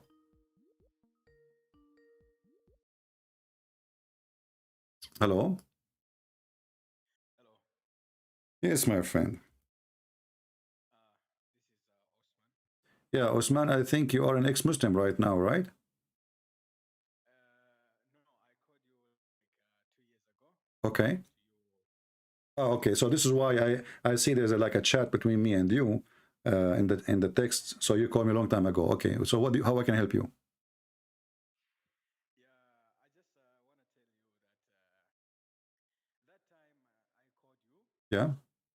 From there, I was still in a moment of searching, like because that time really I was confused. I was looking for something which is true, which is makes sense. Okay. Which is like real, Okay, hold on. Osman, sorry. Yeah, but then people did not hear your voice from the beginning of the conversation because the speaker was mute. So can you repeat again what you just said to me, please?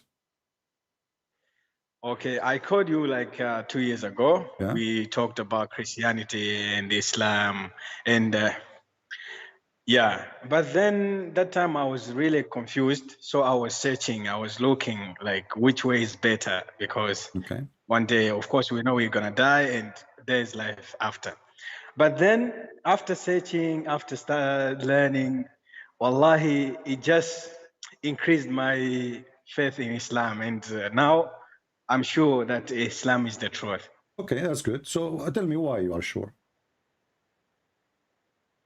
Because when I read the Quran, I see like what the Quran says and maybe what is happening, for example, right in the world right now. Give me an example. Like it is the Quran. The Quran You need to help me. makes sense. Osman, Yeah. I want you, please. You know, first I will come to. I'm glad you called me. When you say I found that Quran is the truth, and because of what's happening, etc. Give me an example. Go ahead. Okay. For example,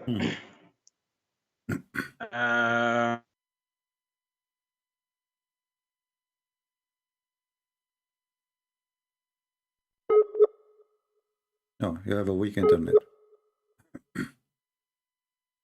Hello? for example, Shia. Yeah. Like now right now hear we you. are in fasting, right? Yeah. You can hear me, Yeah, right? I hear you now. Go ahead. Now you are fasting, okay? Yeah. For example, Saum, fasting is just good for the health, for health, and Okay. even scientists and doctors they have The confirmed Christians, that. they have fasting at least 90 days a year. And as you see, your prophet, he saw the Jews first time fasting, so he copied that from them. Actually, you call me in the perfect time. Do you see that? Do you see the hadith you see in front of you on the screen? You're a prophet. He learned about fasting from the Jews, not from Allah. Yeah, and that's exactly the problem. Because every time Christians see something in Islam, they say it is copied. It is not being copied. I'm not saying, The thing my is, friend Osman, all those prophets. I'm not saying, my friend, it's in front of you. I'm not saying. You're a prophet. He asked the Jews. Your prophet, he saw the Jews fasting. He said to them, what is this? Why you are fasting? They said, this is the day where Moses and the people of Israel were able to escape the Pharaoh. Moses, he fasted, so we fasted. Okay. Muhammad, he started fasting that day. Shouldn't Muhammad receive the order from Allah for his fasting? No. Why? But why no? No. I mean, if the prophet said that, it is from Allah that inspired. What do you mean the prophet says that? No, it's a Jew in the street. He was walking in the street. Do you see the screen? Open the screen. I have the hate in the screen. Okay, so he saw a Jewish guy in the street. He was fasting. He said to him, what is this?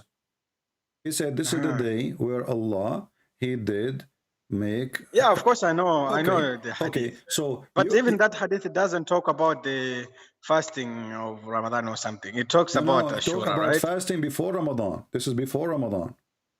Yeah, Ashura, of course. Yeah. Okay, so this is before Ramadan. Why your prophet is copying a day of fasting from a Jew in the street, and the Quran says the most enemy to Allah is the Jews?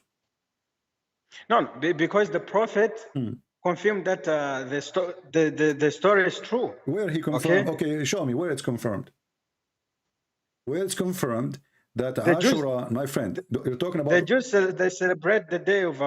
They were saved from. I thought the Jews are. But I thought, according to Islam, the Jews are a bunch of liars.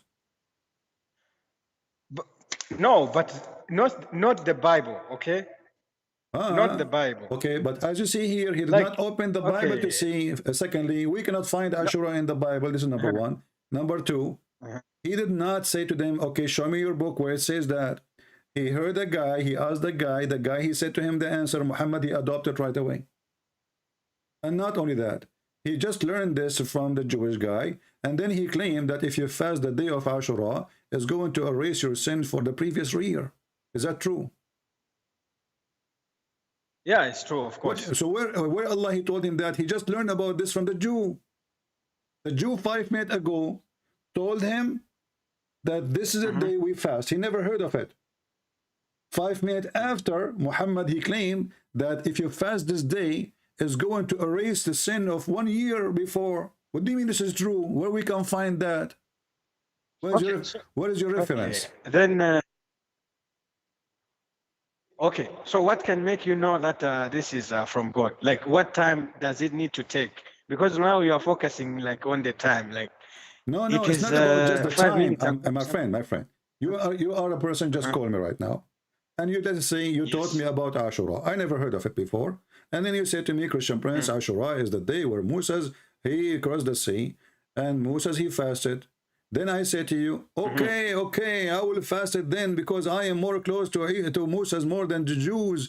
And then 5 minutes after, during my program now, I say, guys, if you fast Ashura, it erases sin of 1 year before, previous year. Where he get this from? He just learned about it from the Jews.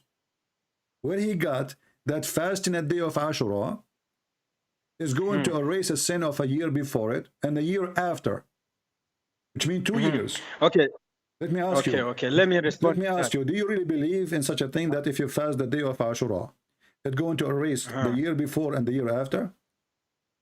Yeah, did the prophet say that?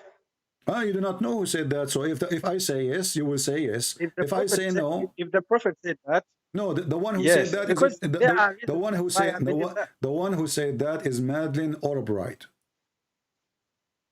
a Jewish woman. So do you believe in it or not? Yeah, if someone who is truth confirms it, of course I'll believe it. Okay. Even if someone who is crazy says something, someone Muslims, who I know is truthful, okay, so confirms Muslims, that, Muslims, they take their religion from who? From a Jewish guy in the street?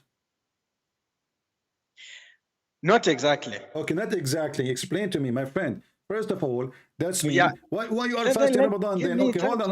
Why you are fasting Ramadan now? Yeah, we are fasting Ramadan because Allah says, you know the ayah, right? Okay, but listen, as long fasting the day of Ashura, if you fast the month of Ramadan, does it erase the a year before sin and a year after sin? The month of Ramadan, it erases the sin after, and yeah, of course. Where do you get this from? Yeah, where do you get this from? Show me. There's a hadith about. There's a hadith that okay, says show me. that. No, when you say something, Uthman, either you are fabricating or you are saying the truth. So I want you to show me where you get this from. Okay, the hadith, it says, "Man sama Ramadan imana," something like that. Whoever fasts in the month of Ramadan with belief, okay, Allah will forgive his sins the past year and the coming year. Okay, so you are saying to me this is a hadith and this is exist, right? Yes. Okay. Let us see how stupid what you just said to me. I'm not insulting you. Which one now is better? If I fast 1 day of Ashura, it's going to erase the sin of the previous year and the year after. If you fast 30 days, that will erase 1 year before and 1 year after, as you said, correct? Okay, so which one is more strong? Which one? Okay. Yes, let me respond to that. And can you can you give me the hadith so we can laugh about what you say, that if you fast the month of Ramadan, Allah erased the year before, a year after? Just check it wherever you check on hadith, you're gonna find it, of course. I don't just take it. You have to give me a reference, otherwise you are fabricating things. Are you fabricating? Just write. Are you fabricating? Just write. Are you no, just write what I said. Huh? Just write because I see you using sunnah.com, right? Okay. Yeah. So just write what I said. Whoever fast Ramadan with faith and this, his sins will be forgiven. Past and check like that. So let me respond to the question you said. Like you will be forgiven. Which one is better? The thing is, when they say like your sins will be forgiven, they just want to show you how big the reward is from that work you are doing. Okay. I don't understand. Okay. For example, what? You see, we have a day of Ashura. The day you fasted, you fast a few hours, and then a few hours, let us say 8 hours, is going to erase all your sin. All right? Okay. Yes. For a year before and a year after, right? The hadith you gave me about Ramadan, it says it's going to erase your sin from the day your mother, she gave birth to you. Correct? Which one is that? Which one is that? I'm giving you my own hadith now. Since you are born, don't you think that this is make Islam satanic? Because now you go have sex, sleep around, kill, rape, and then you fast a day in Ashura or the month of Ramadan. And then all your sin since you are born is erased. Islam is satanic then. No, I don't think so. Why? Can I okay, hold on. So now a Christian prince, he go, but he joined a gang. He joined a gang. He sell drugs. He sell drugs. He sell drugs. My friend, don't you believe? Don't you believe in what is written in front of us, or you don't? Of course, I believe in. I'm a Muslim. It says here, a year that to come and a year is past. So you are given an open license for sin. My coming year, all my sin in the coming year is gone already. When you say like Jesus died for your sin, does it give you a license to do sin? No. Okay. Okay, but this one is so clear. It says when you fast this day. Okay, let's talk about this. Yeah. So when you do this day, fast this day, your sin for the coming year is forgiven too. So it's an open license for sin, open license for fornication. Oh, what do you mean no? Hey, we go in front of you. Go ahead. Yes.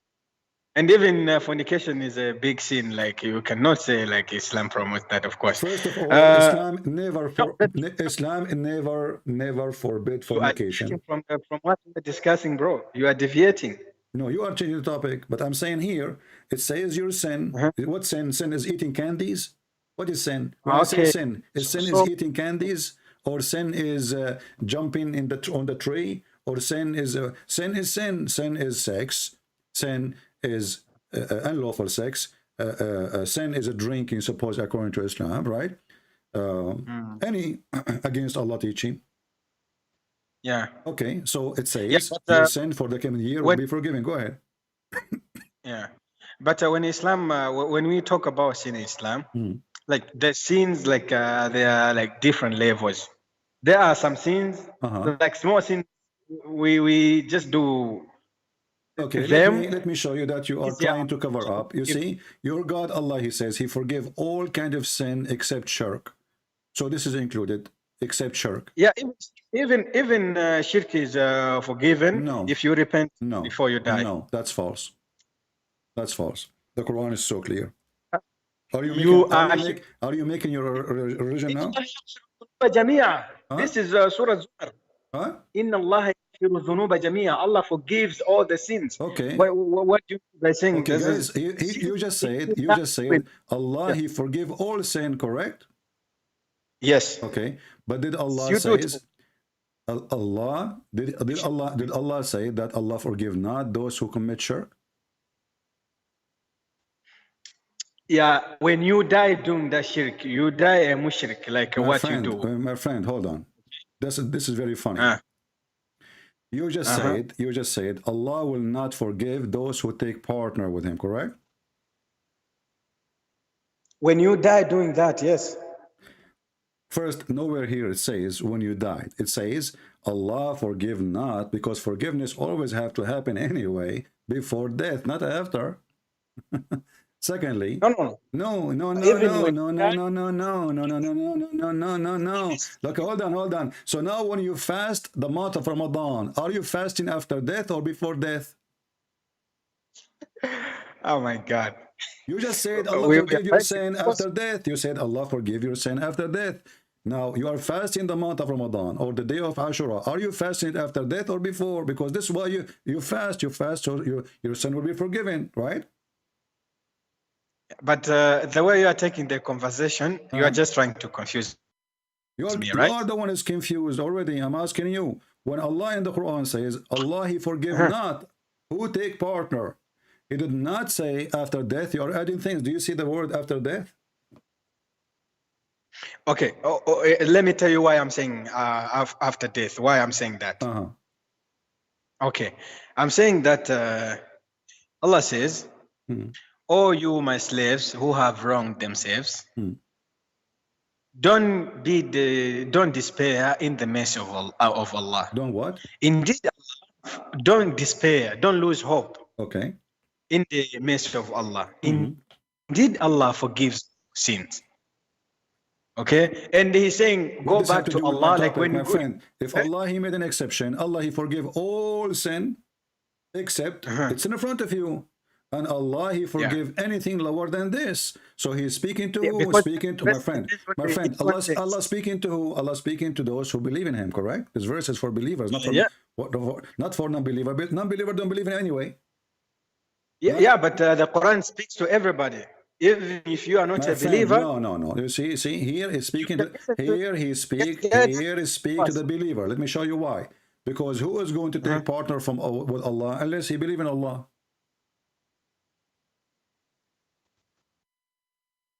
A Hindu, he don't believe in Allah. Christian don't believe in Allah.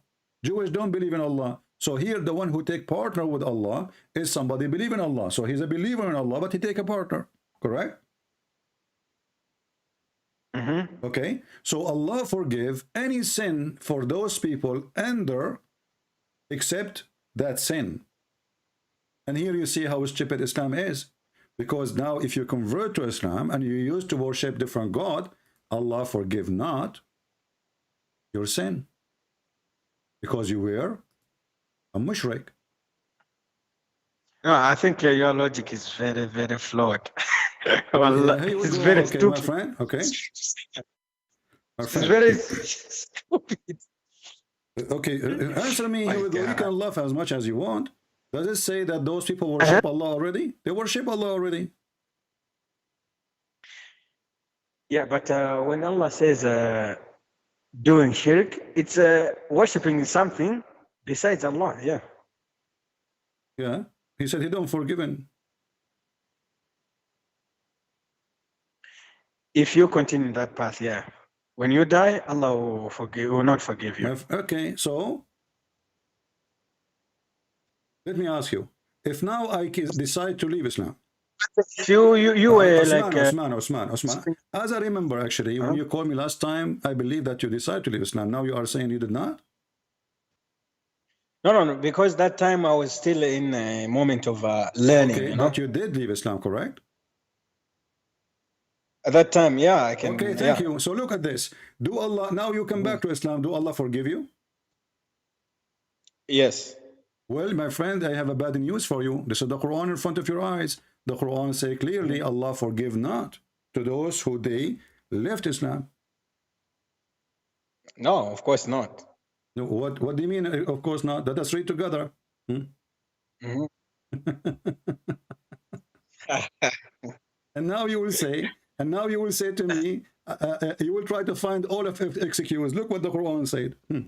This is your book, and you can try as best you can. And as I remember now very well, because I'm looking at the chat between me and you in Skype. Obviously, you left Islam. So here, look what happened. Chapter 3, verse number 86. Read it for me. What does it say? You read it. Go ahead. I am illiterate. No. I am illiterate. This is why I'm calling myself Arabian prophet, because I'm illiterate. I have the qualification to be a prophet, like your prophet. Illiterate. Read it. No, don't. My friend, read it, and everybody is laughing now. You are joining a garbage religion, and you are laughing at yourself. My friend, can you read it, please? I insist. No. I insist. I called you. I insist. Don't hang up. Because if you hang up... Of course I will. Why hang up? I will hang up. Okay, read it. Okay, read it. Go ahead. No, I'm not on YouTube now. Chapter 3, open your phone, your computer, doesn't matter. Chapter 3, verse number 86, and read it for me. You left Islam live in my show 2 years ago, as you said, and now you are back to Islam as you claim. What the Quran says about people like you?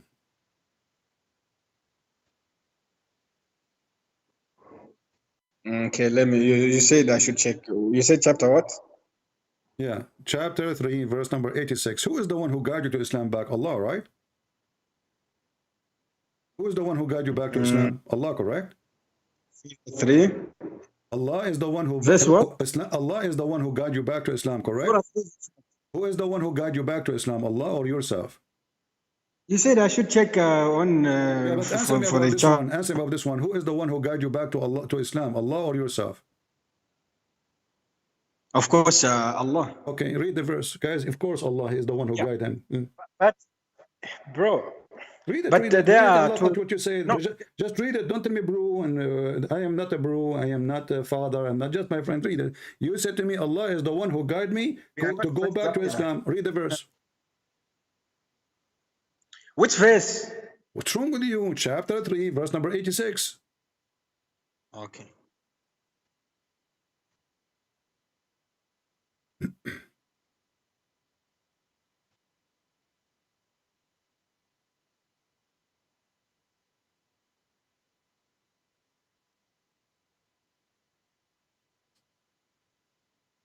Yeah, I saw the verse. I asked you, who is the one who guide you back to Islam? You said to me, Allah. Allah said, how shall Allah guide the people who disbelieve after their belief? Allah will never do that.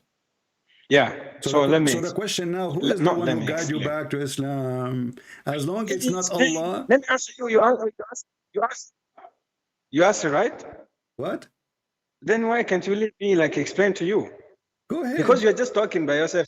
Okay. Friend, look at this. Osman, I want you to be honest with me. Have you ever heard of this verse before? Of course, I have, of course. Okay, so how you did not ask yourself how I was a Muslim, I left Islam, and the verse is saying how Allah shall guide people who disbelieve after their belief. Okay, do you know Sababun Nuzul of that verse? You tell me, go ahead. Okay, that's why I told you everything. To open it for you because if you want me to open it, I can open it for you, and you will die laughing then, and you will be more in trouble. Trust me, you want it? I can put it in the screen. People will die laughing. You know the problem. You don't. You just. The problem. You love now just. What are you talking about? If you, I asked you, Osman. You said you know this verse before. I asked you, who is the one who guide you back to Islam? I asked you just 2 minutes ago. Who is the one who guide you back to Islam? You said Allah, correct? Yeah. Then before I explain, you started talking. Before you explain, there's no. You can explain, no problem. But Allah says He will never guide you. How shall Allah guide people who disbelieve after they believe? So Allah, obviously, He never guide you. Who is the one who guide you to Islam back? Go ahead. Obviously, how do you come to that conclusion? It says there, how shall Allah guide people who disbelieve after disbelieve? How you see shall do that? He will not. Okay, what does the verse before and after that say? Doesn't matter, read it. Allah will not guide you if you leave Islam, my friend. Okay, listen. If somebody leave Islam now, somebody left Islam, like you 2 years ago, okay, Allah is not the one. He will not allow it to happen to guide you. It's in front of you. How shall Allah guide those? It can happen. What do you mean it can happen? Allah, He says how He will do that. He cannot. He will not. Are you fooling yourself? Are you lying to yourself? It's in front of your eyes.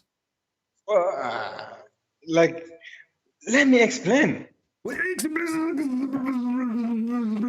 me explain. Okay, Allah, He said, explain, no problem. How shall Allah guide people? Okay, let us focus. Osman. Just listen to me 1 minute. How shall Allah just guide? Give me a minute without interruption. Okay, go ahead. Give me a minute. No, I will give you 5 minutes. I'm listening. I'm going to take a nap. Okay. Go ahead. Okay. The thing is, there is 2 different types of guidance. There is hidayah, which is called tawfiq, and there is hidayah, which is called rushdi. You understand? Wow. Okay. Okay. The tawfiq, the hidayah tawfiq, this is the hidayah that only Allah knows. But the hidayah to rushd, it is you yourself trying your best. Then the rest is for Allah to do the hidayah tawfiq. Okay? You understand what I said there, right? Well, you can fabricate as much as you want, but still, what this have to do? It's not fabrication. What okay, my friend, are you saying to me that now you going back to Islam is not from Allah? Of course, it is from Allah, but first, it is me who try to choose that, and Allah gives me the hidayah, which is the tawfiq. But for me, is the hidayah al-rushd that I should look for. Allah cannot force you to become a Muslim. Allah cannot force you to become. You yourself should go look for the way. Hold on. So now, listen. You see, you try to make like a guidance is two branches. The branch which guide you, do you see what it says here? How shall Allah guide people who disbelieve?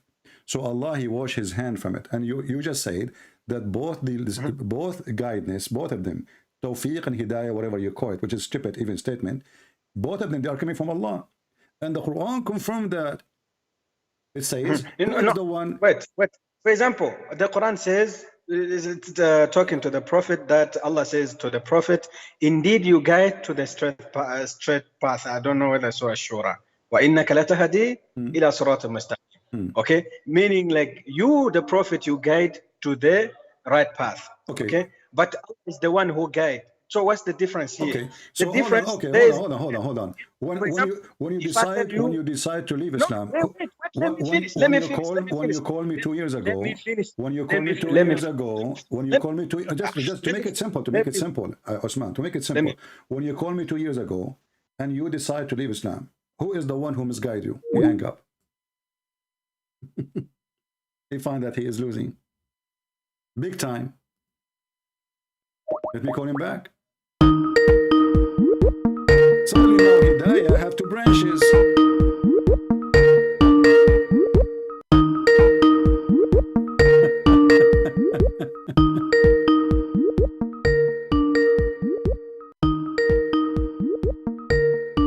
Answer.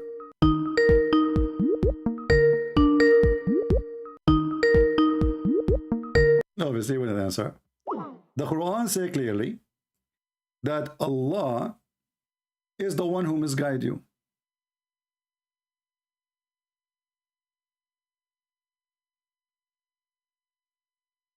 Two years ago, when you decide to leave Islam, who is the one who misguide you, Christian Prince or Allah?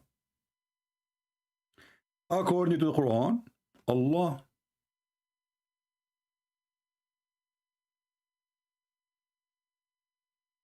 Who misguide people save Allah?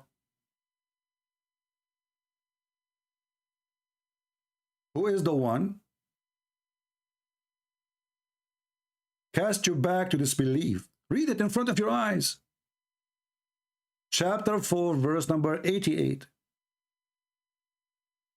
Allah has cast them back to disbelieve. So the stupid you try to find an excuse after we put you in the corner. We ask you, who is the one who guide you? You said Allah. We should have a verse saying Allah will never guide those who disbelieve after they believe. And now we have a verse says that the one who make you leave Islam is Allah. And not only that, you quote for me a verse saying that Muhammad, he guide. False. The Quran says, do you want to guide him who has Allah has made him go astray?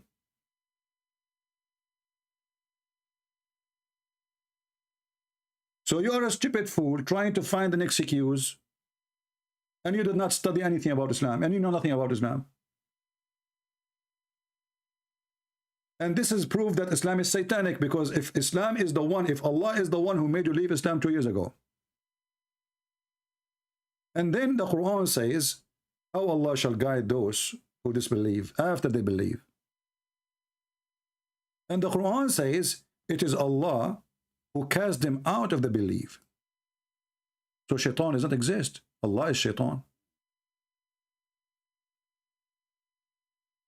And if you say to me, here it says because of that they earned what they earned, sin. All human beings are sinners. This is why Jesus says, I come for the sick, not for the healthy. The sick is the one who need help, not the healthy.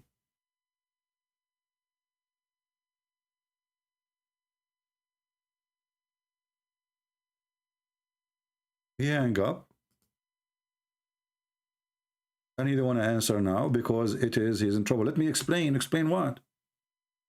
And here we go. I will call you to explain.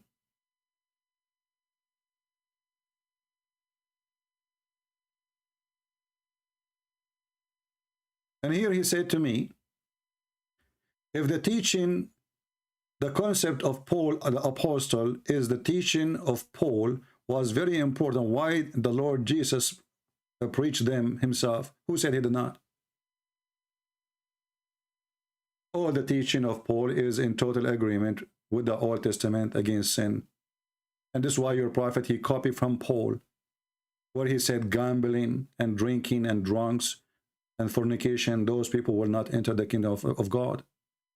This is what Jesus taught. Your Muhammad, he copied that, but he practiced the opposite. In case you do not know, you idiot, Paul is a messenger of Allah in the Quran. When we say to the Muhammadan who keep attacking Paul, why you are attacking Paul? I will give you the same question. Why your prophet never attacked Paul? As long Paul is exist in the time of Muhammad. Why your prophet never said anything about Paul? That he's a bad Paul.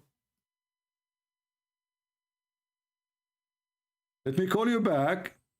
And now you are in trouble.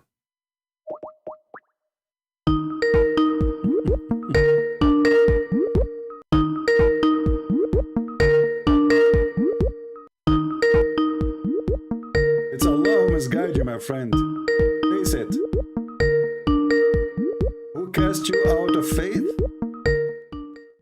Who is the one? Did the Christian prince make you leave Islam? No, it was Allah. He will not answer. He knew he had nothing to say. Okay, no problem. It's up to you. Salvation is your business, my friend. Go to hell. Allah has cast in them to disbelief, so they were believers. Do you want to guide him whom Allah has made go astray? And by the way, false translation in Arabic, it says yudlil, which means deceive.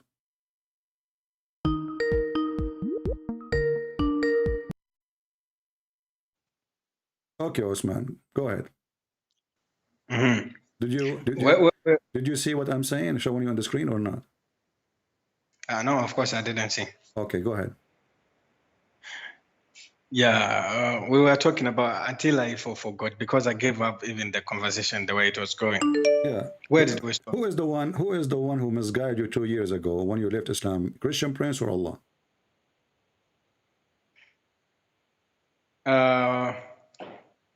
Which guidance are you talking about? Is it the Tawfiq one? 2 years ago. Don't tell me misguided. You know, you left Islam. Whatever you want to call it, you left Islam. 2 years ago, you left Islam. Who is the one who caused you to leave Islam? Christian prince or Allah?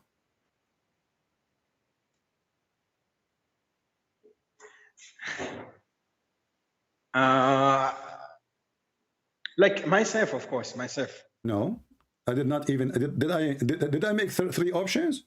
I said, who is the one who make you leave Islam? Allah or a Christian prince? You're writing yourself now. No, because all those options like but the Quran says that the one who cast people out of disbelief is Allah. Are you against the Quran now? No. Okay. Chapter 4, verse number 88, it says that Allah is the one who cast disbelief in their heart. Are you going to guide those who Allah cast them out of the disbelief?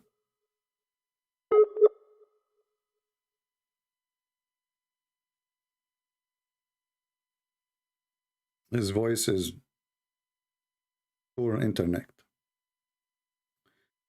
We will wait until his internet getting better.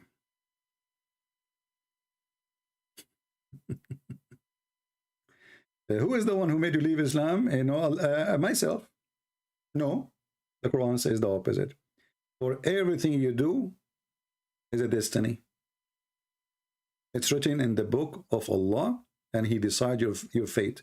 Your belief, your disbelief, your sin, your good, your bad. Allah is the one who decided. Okay, let's hang up on him. Try to call him again. Maybe he's stuck.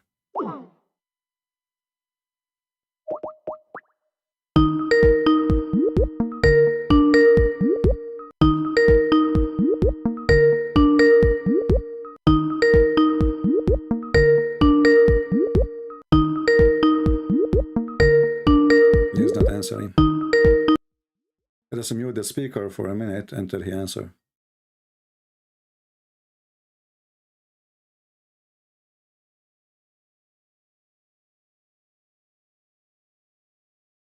Okay, he's not answering. I don't know. Call me, Osman, when you can. Islam is a very stupid religion. Literally. If you read this with me here, Muhammad is being threatened by Allah saying, do you want to guide whom Allah has made to go astray? So Muhammad was sent to guide who? The one who is not astray? You see the stupidity? Do you want to guide him who Allah has sent astray?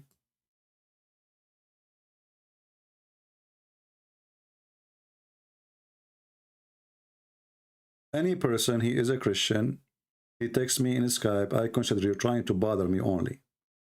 Only. You're just bothering me. You're doing it on purpose.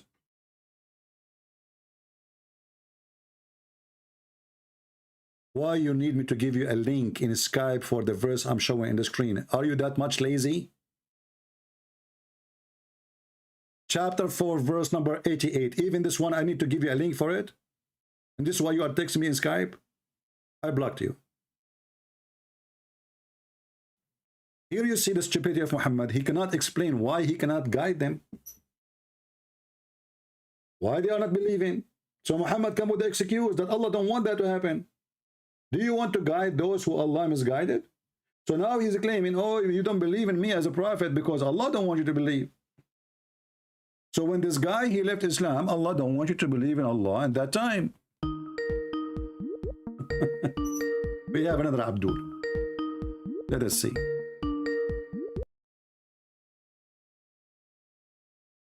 Hello? Hey. Yes, my friend, you are live on air. You are a Muslim? No, remember me? I don't remember really. Sorry. Go ahead. Oh, the guy that I was ex-Muslim last week, I think. Oh, okay. And I came to Christianity. Remember I rang you like last week? All right, welcome, my friend. Okay, good for you. Maybe you will call me. Maybe you will call me 2 years from now, and you will say I became a Muslim again. You never know, because Allah is the one who must guide you, and Allah guide you again.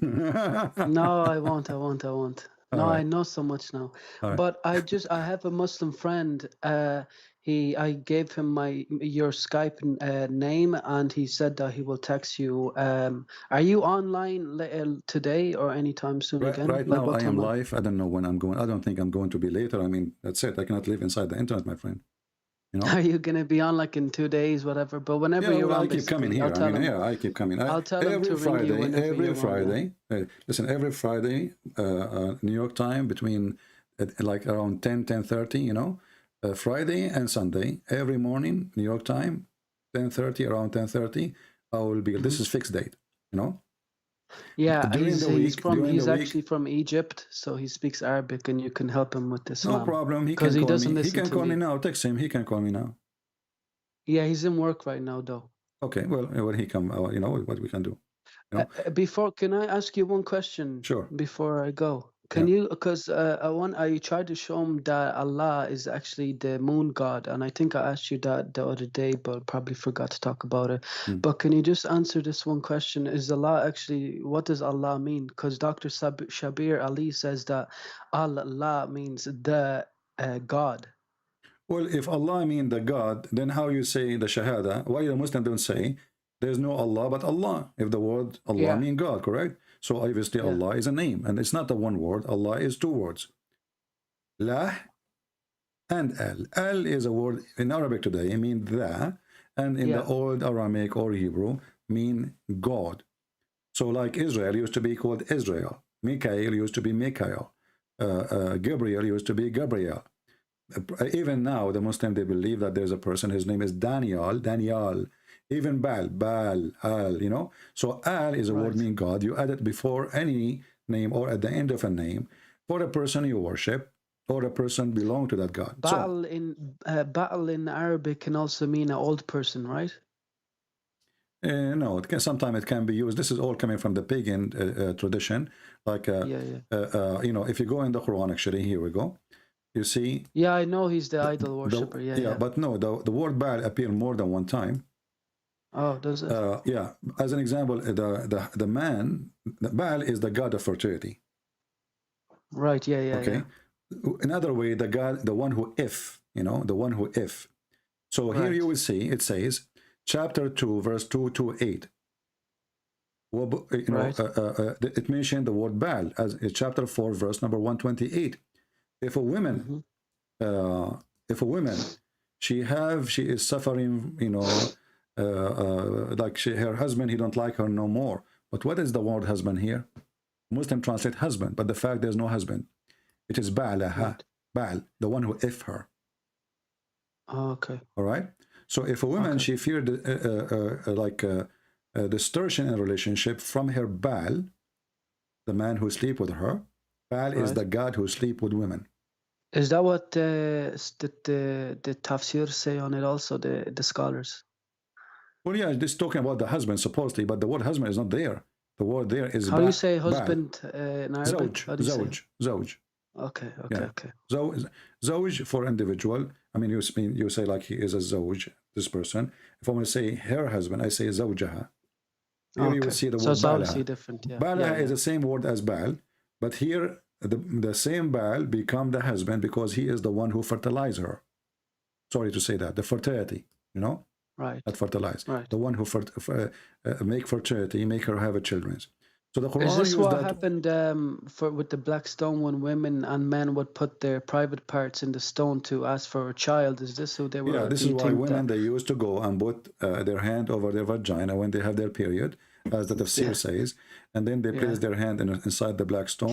Can you send that link on the thing? I just want to have that link so I can just show people. Yeah, okay, I will. Let me. Anything else? You know. So and anyway, like. But if you go to verse number 2, if you go to verse number 2, chapter 1, verse number 2 in the Quran, you will see it says Alhamdulillahi Rabbil Alameen. Yeah, Alhamdulillah. Yeah. Yeah. Li lah. If Allah is one word, I thought it was lil. Lillah. Li lah. Li. Okay. Lah.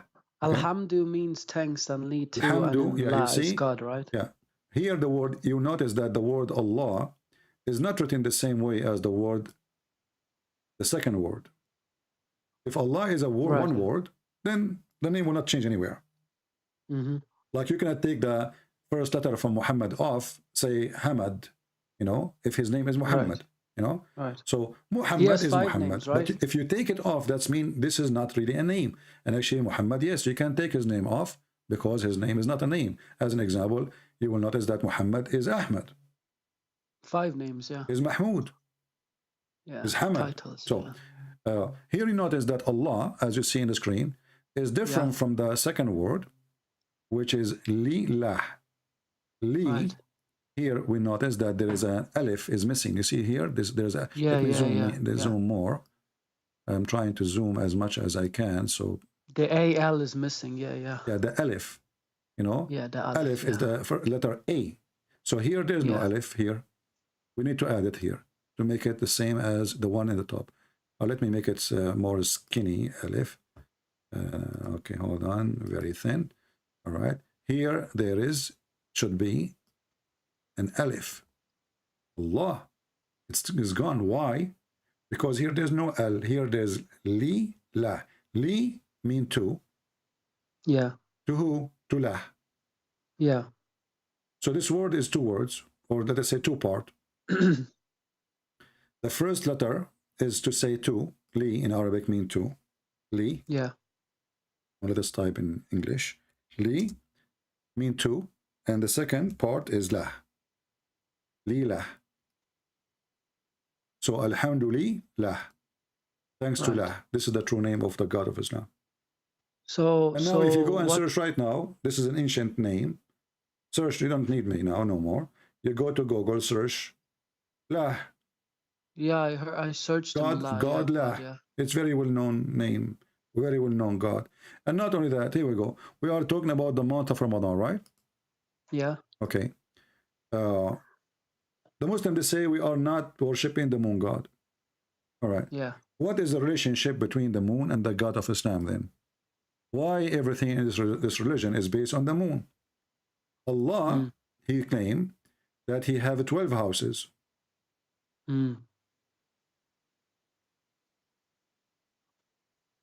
What those houses are 12 moons. Okay. Read with me. Let us see here.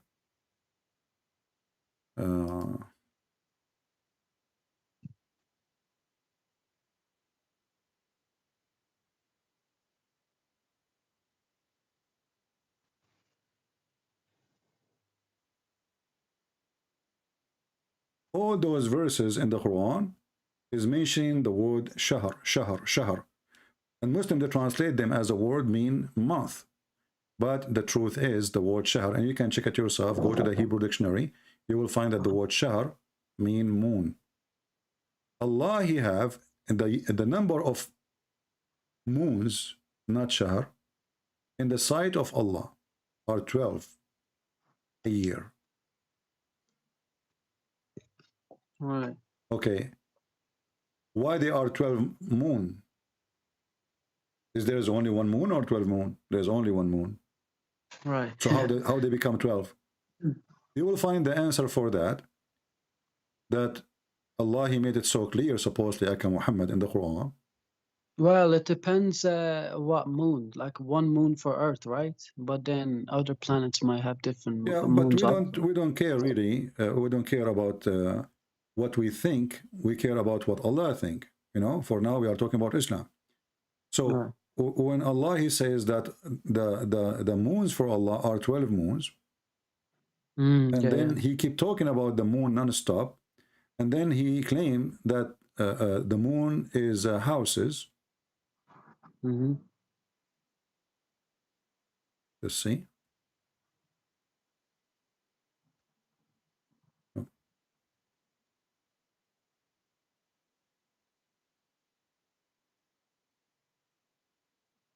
Chapter 15, 16. Allah, he speak about that in the sky he have houses. And those houses, the Muslim here translation, they say they call them the zodiacal signs. Allah, he put them there. Let us see what are those there, what their duty there. Let's see. Allah, he made chapter 25, verse number 16. Allah, he made buruj. Buruj is a towers, you know, sitting place, a palace. He decorated the sky with them, and then he made the lamp, the sun, you know, and the moon. But those moon keep moving, and this moon, he moved from house to house to those towers. Every moon have a house.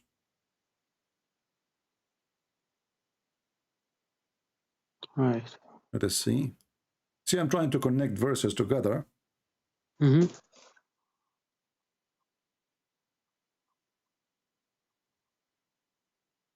Chapter 36, which is the most clear one, it says, and the moon here Allah is using the word moon, Muhammad, Aka Muhammad, not the word shahr, which mean moon too.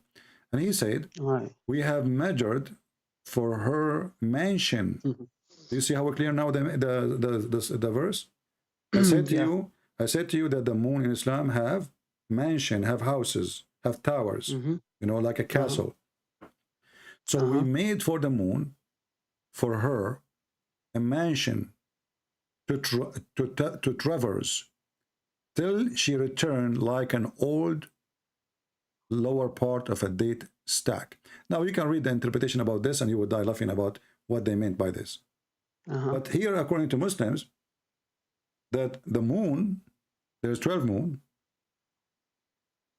and the moon, each one of them, Allah, he made for him or for her, if we can call it a female, and the Muslim, they consider it a female, as you see, she have a house, and she live in that house. If you ask the Muslims, what is the mansion where the moon live in? Every one of them, he will give you a different answer, because simply nobody knows what Muhammad he meant. But we know what they meant. This is exist in the old Greek mythology, the Assyrian mythology, the Sabian mythology. Like as an example, Ramadan. Ramadan is a month was celebrated by the Sabian. And the Sabian, yeah, I heard it was a pagan pagan thing. The Sabian, they start the fasting in one city in north of Iraq, and then they go after 30 days to welcome the new moon in a new city. Where can you show me that thingy? I just want to see it. Where can show me what? Show me like where is that information at? Well, you can, like the other day we have a person, he's a Sabian, he called us. You can read some of the books of the Sabian, and you will see they have the same. They have even Zamzam water. They have the ablution, the same Muslim, they do ablution is a Sabian. And even the hadith, even the hadith says that the people and the Arab, they used to call Muhammad as-Sabi. This is why the Quran says the Sabian, they will go to heaven, but Sabian, they worship the moons and stars. The Quran says that those who they are Christians, and those who they are Jews, and those who they are But that Sabian, verse says that those who believe in Allah, so you have to believe in Allah to go to... No, hold on. You see, when the verse is counting those names, and whoever additional. So verily those who believe, and those who are the Jews and the Christian and the Sabian, whoever believe in Allah and the last day, but the Sabian, they don't believe in Allah. Like if Allah is a God of the Jews, they believe in Allah, the God of Muhammad.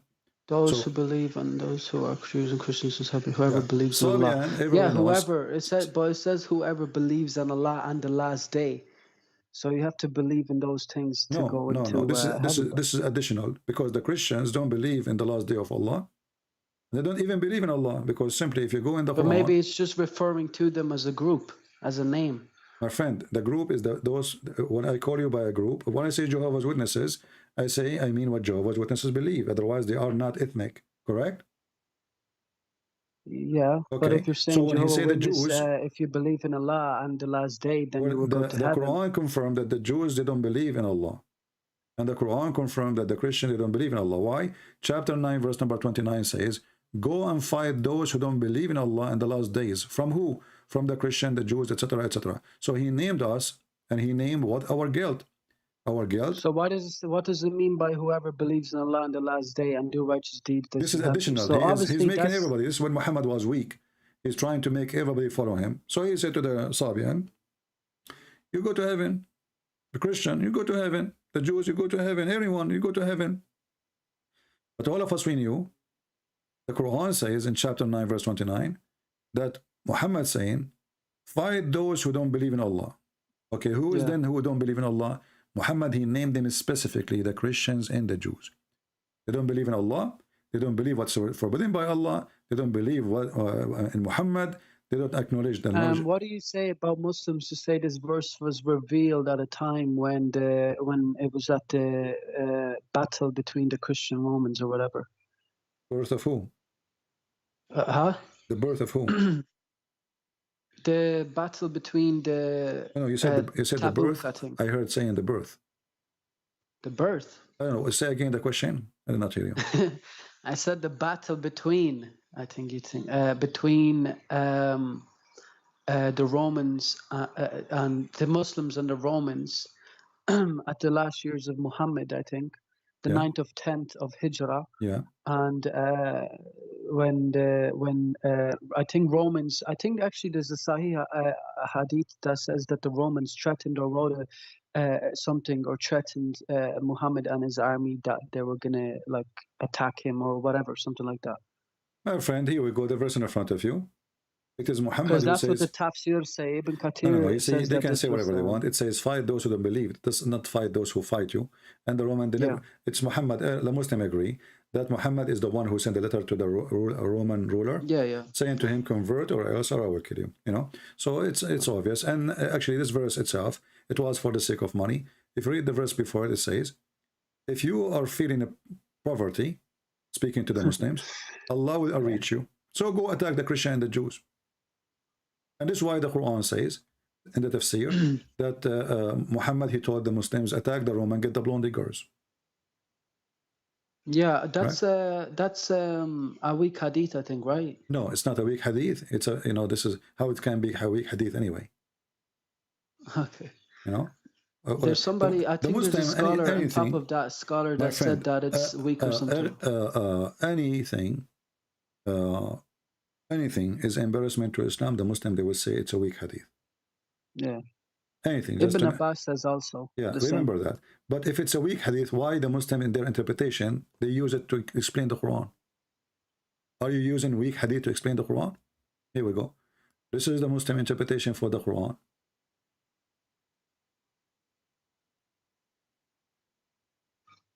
The Tafsir al-Tabari, volume number 14, page number 287. So why at-Tabari or any Islamic scholar, he used something is not true to explain the verse in the Quran? Yeah. So when Muhammad, he says, "Ughzu Tabuk, taghnabu banat al-asfar," and the hadith is there. Why the Muslims, they have it for centuries and thousands of years, more 1400 years, and now suddenly it's rejected simply because they are trying to hide the faith of their prophet. But if they want to hide it, I advise them, take it out. Go and burn those books. And actually, this is what they did. Right now in Turkey and in Saudi Arabia, two different projects, they're trying to take away anything will cause a problem to Muhammad, or the hadith, which will make Muhammad look like an evil man. They will try to take it away. So you said Muhammad committed adultery, right? Yeah, but we don't want to jump. This is adultery. He's attacking the neighbors just because they are blonde. Yeah, you know. Okay. Look, let us invade the Banu al-Asfar. Banu al-Asfar mean the blonde. The Asfar mean yellow. Let us invade the yellow children's.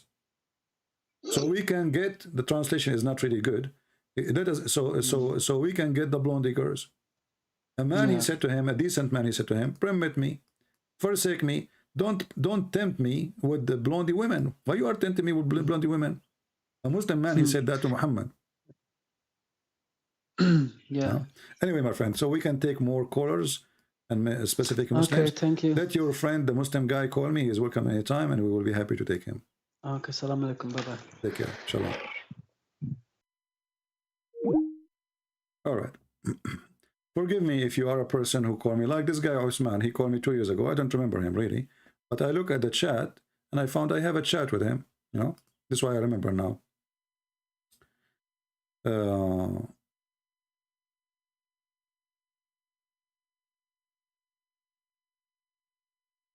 Yeah, the only one who's tried to, you know, the only one who have answer for anything is Ultimate Fort. This guy, you know everything. Why? Because you don't accept hadith. You don't accept tafsir. And he cannot read Arabic. And that makes him a scholar. Hello? Ultimate? Ultimate Fort, how are you? Ultimate Fort, how are you? Ultimate Fort, how are you? You know, I will let people hear your voice if you promise me not to use a bad language. Is that okay? Well, the last 3 calls you call me, you said MF, the F word, correct? Okay. So do you promise me as a man you will not use a very bad language? Never use his bad language till you use his one. I'm not using any bad language. Okay. Every day. Well, you call me son of Muta, yes or no? Muta is a practice of Islam. Is that true? Okay, now if I'm a son of Muta, what son of Muta mean? What son of Muta mean? Why are you upset? Explain to me, Ultimate. Why are you upset from the word son of Muta? What Muta mean? Let me just say a thing, okay? No. Say to me what Muta mean, because you're upset from the word son of Muta. What Muta? Why Muta is upsetting you? What's the problem? I will tell you. Okay. Muta is upsetting because it's cool for you. But now that I'm your don't jump. now Why I'm you your are upset daddy, from the word? you are What? a son of Why you Muta. see? You will not answer. I will hang up on you. Why I'm a son of Muta? Muta. Okay. You are So son of Muta. okay. What Muta I'm your mean? daddy, right? What Muta mean? Daddy. What Muta Daddy mean? What Muta cool. mean? What Muta mean? Okay, okay, here we go. I will block you. I will block you. Here we go. I will block you. Here we go. You don't want to answer. You coward. You upset from the word son of Muta. You son of Muta because Muta mean fornication. So you are son of fornication. You are a bastard. Nobody even know who is your father. This is why you get upset. But isn't it your prophet who permitted the Muta? So they get upset from what their prophet told them to do. Can you believe it? And what kind of a prophet? He teach people to go and rent women. When a Muslim he upset from me calling him son of Muta, he just condemn his prophet. Because if Muta is bad and ugly and disgusting, what kind of a prophet he make a verses in the Quran say go and do Muta? What kind of a prophet he says go and rent a woman for 3 days 3 nights as you wish?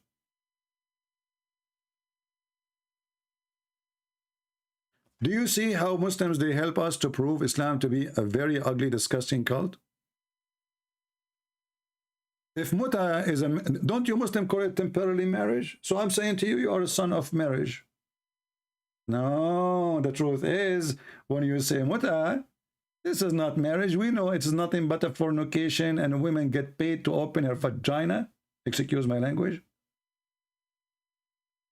There's a condition, the women, she have to get paid for opening her private part.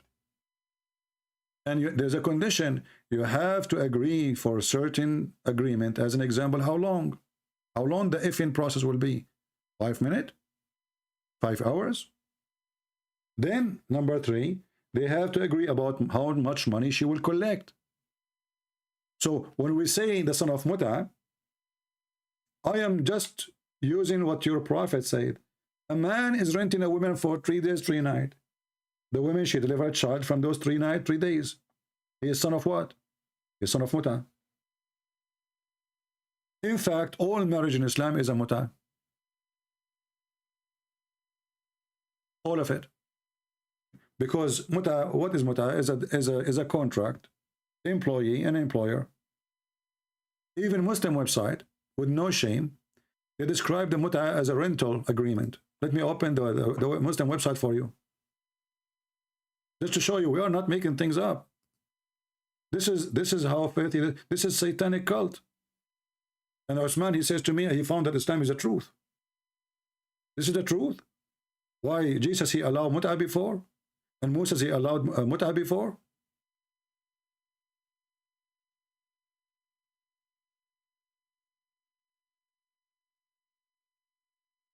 This is a Muslim website, and I'm going to share it with you.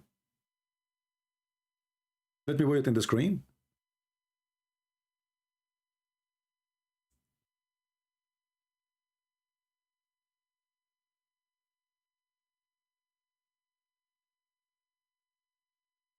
The 4 pillars of Muta, alislam.org. This is not a Christian website. This is not a Christian Prince article. There's 4 pillars of Muta. This potato, ultimate fort, filthy mouth. When I showed him this verse, he said, this doesn't talk about Muta. It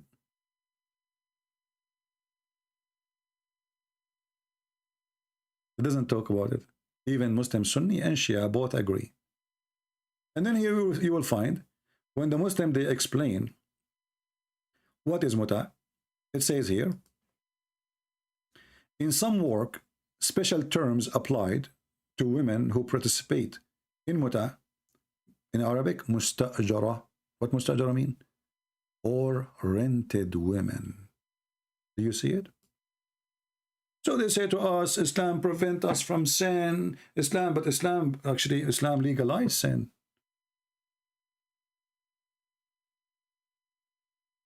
There is a video made by Fifi and Sisi and Dudu in Suku film page. You can watch it. 3 Muslims are discussing that Allah, and they are agreeing that Allah, he agreed to give us a license to work as a pimp. Go watch the video. If I am the one who said that, they will say it doesn't say that, CP. But now because 3 Muslims are discussing that by themselves, alone, look like they do not notice that somebody is recording them and going to post it on the internet or something like that. They are relaxed. Look like Allah, He gave us permission to be pimp. One of them said. The other one, he says, yes, look like it. The third one, he agreed. And this is not about muta, by the way. This is a different verse. There's a verse in the Quran says, force not your girls to do prostitution, which means if they agree to do prostitution, it's good.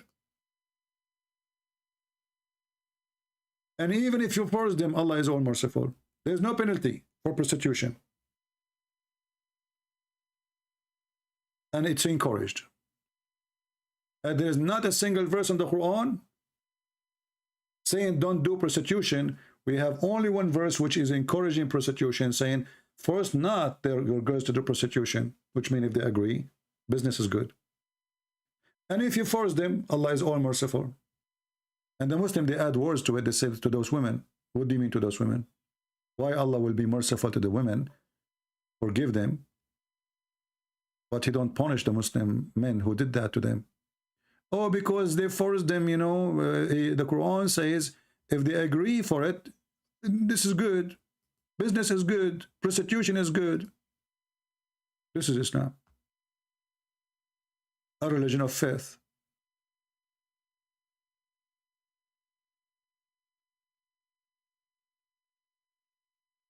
There's a book, you know, there's Musnad Ahmad, Imam Ahmad. There's many books of him.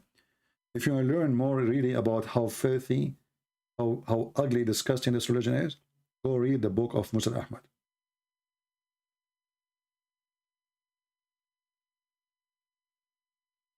All his books about how to touch the vagina of a woman you want to buy her.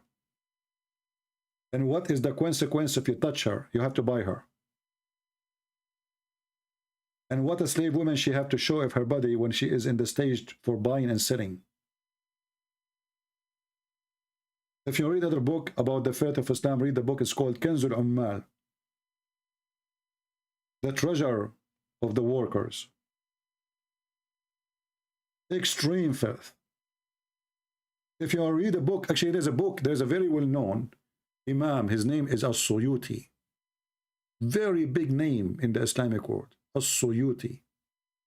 The whole book is about how to F.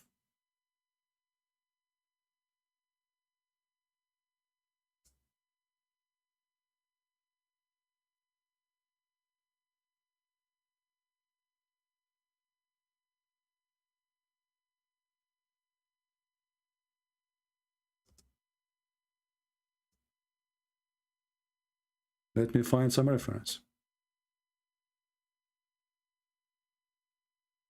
Even the name, I cannot even translate it to you.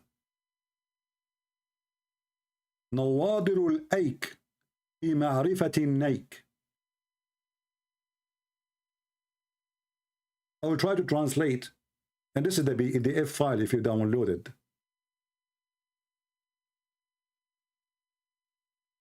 The best of ifing,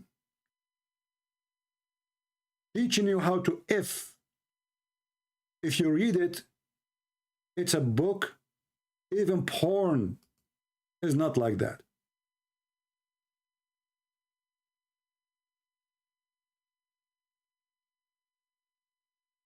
The word here, the word neek, this is the F word in Arabic.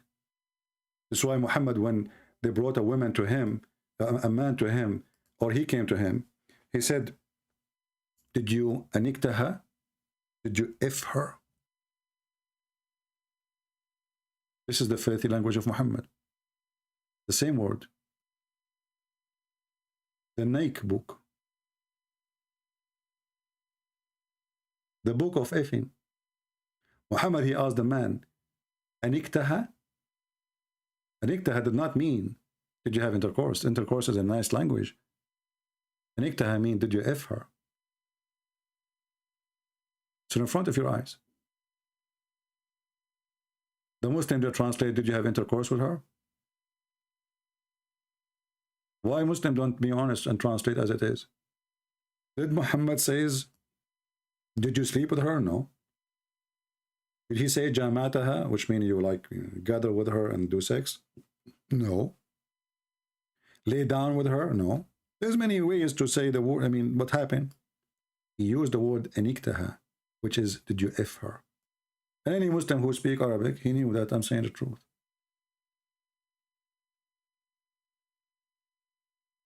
And then the Muslims, they try to fool us and speak that they are people of, they have religion. They don't have religion. The month of Ramadan is a theft from the Sabian. Ashura is a theft. And actually, even the Muslim, they are confused about who is the one who pray Ashura. Was it the Jew or it was the pagan Arab? If I type the word Ashura, you will see how stupid Islam is. We just showed you that Muhammad, he copied from what? From the Jews. But look what Aisha, she said. The pagan, they will celebrate Ashura.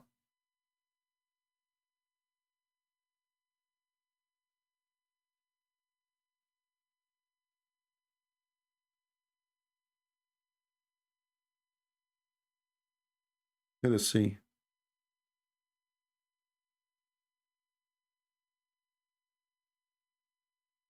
And look how Muhammad, he abandoned as he wish. He come with Ramadan and he decide to stop fasting Ashura. I mean, if Ashura will erase a year in the past and a year in the coming, why we abandon it? Because now we have different thing. Before we copy the Jews.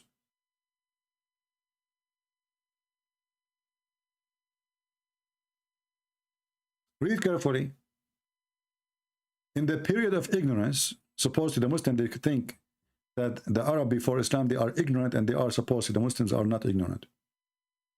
Quraysh used to observe the fasting of the day of Ashura. But we just saw a hadith saying that the one who did that, it was the Jews.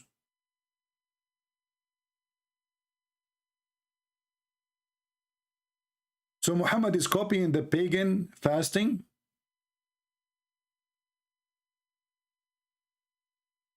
And he was following the pagan fasting. And then when Ramadan came, he abandoned Ashura, and now he is fasting Ramadan.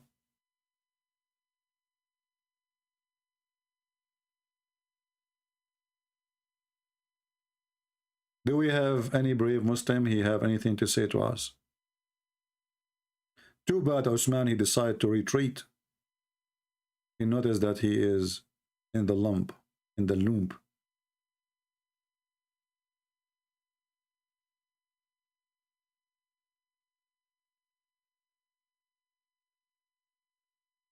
Any Muhammadan?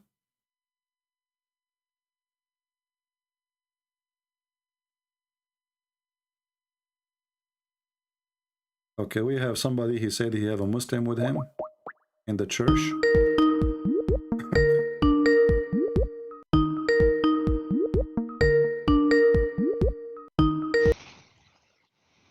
Hello? Hi, friends. Yes, my friend. You said you have a Muslim with you?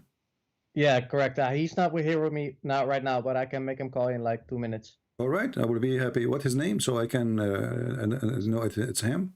His name is Rafiq, and okay. Just type for me the name, his Skype name in Skype, so I will know it's him. I will not take someone else. Okay, great. I'll call back in 2 minutes. All right, thank you. All right, so he's saying to me he have a Muslim, and he is very well knowledgeable about Islam, and he is stuck with Islam. Okay, let's see how knowledgeable he is. The last knowledgeable person about Islam I met, he left Islam, and now he opened his own church. He became a Christian minister.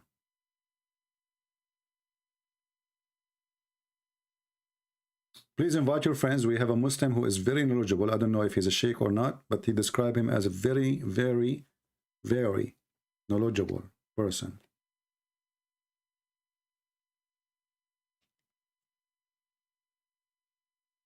Very knowledgeable. You don't want to deal with the one who is very knowledgeable, because they are knowledgeable. You see, Christian Prince, he can debate. A Muslim, actually, he made a comment. He says, Christian Prince, he debate only ex-Muslims. What?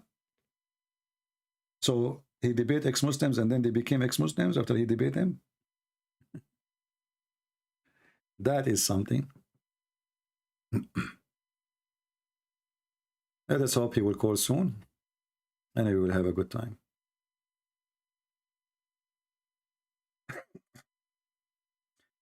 Don't forget, we are going to have our podcast always. There's 2 fixed days, but during the week I will come here too. But 2 fixed days and time, Friday and Sunday, Friday morning, Sunday morning, 10:30, 10:30 something, Arabian appointment, So around that time, every Sunday and Friday, I will go live. During the week, I will go live too, but there is no preset time. When I think I can go, I will go. Until now, we received nothing from our friend, the Muslim knowledgeable. We are waiting for him to call us or to text us.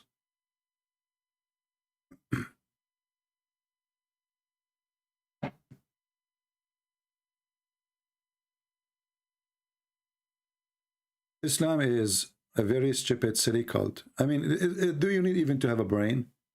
Big brain, I mean, to a guy, he have a God. If you believe in him, he will make your penis endless, and he will if non-stop. And this is because you worship him. This is religion. I mean, what's wrong with people? This is a penis worshipping religion, because the purpose of you believing in this God is your penis. What is the reward? Penis. What other reward? It's still penis too.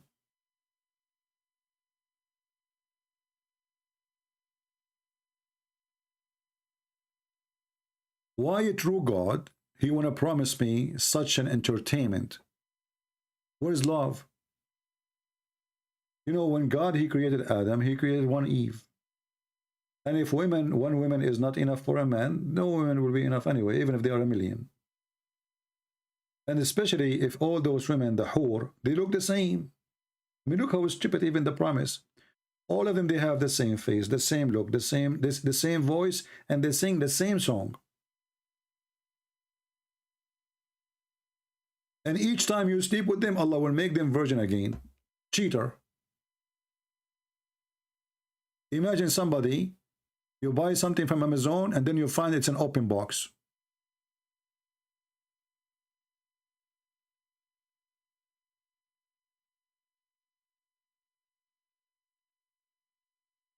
Why Allah he make them virgin again? Excuse my language. You know me, I don't sugarcoat things. She become an open box. Allah make her not open box again? Why? What is the benefit?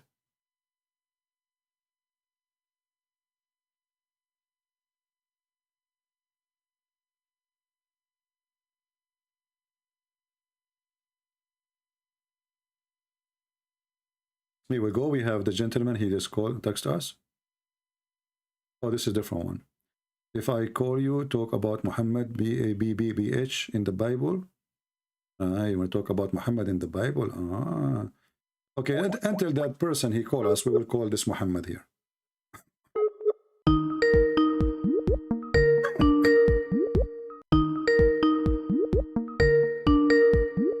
When your friend, he come, Rafiq, just text me, my friend, and I will take your call. I will drop this guy. He declined. Okay, let me block you then. This guy, he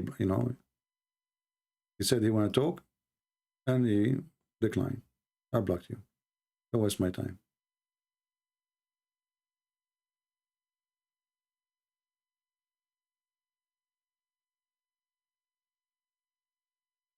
I am thinking to start a new religion. And guess what?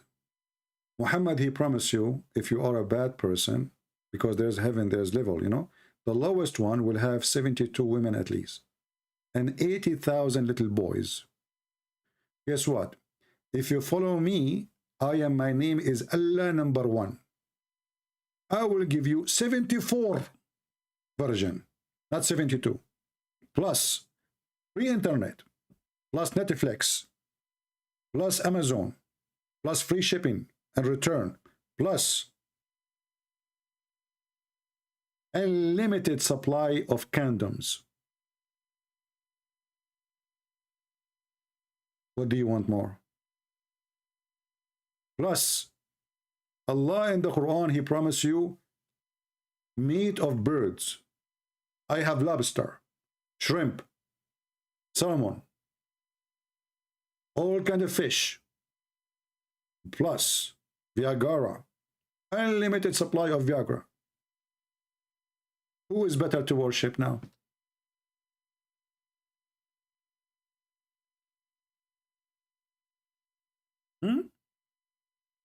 And not only that, Muhammad, he promised you that the women ass is going to be 1 mile.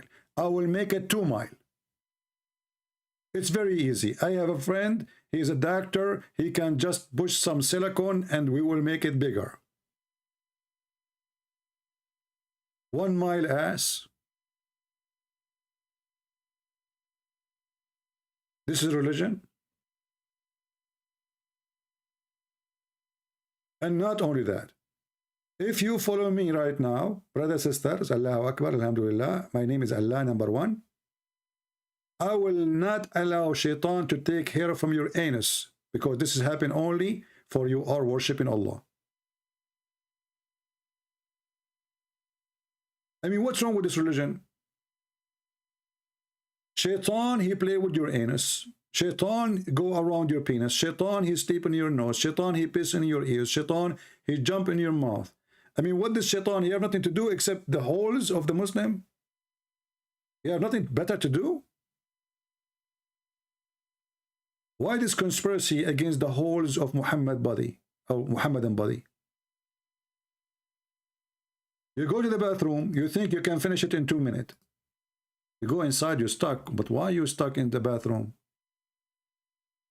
What is the reason? Because you did not say a prayer and you enter with the wrong foot.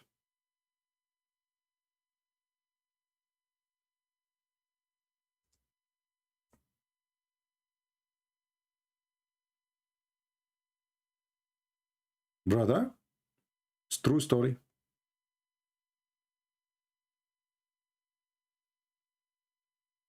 Who can deny that? I mean, come on, this is proven to be scientifically true.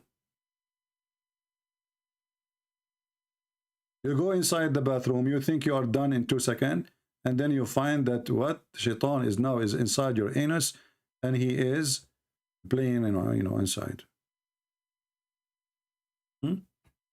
The moment you enter the bathroom, I don't know if this is the original video or not. Let us see. You do a bad deed, straight away follow it with a good deed. Allah will wipe it away. Allah will wipe your bad deed. Sorry guys, Allah will wipe it away, brother. Allah will wipe it away.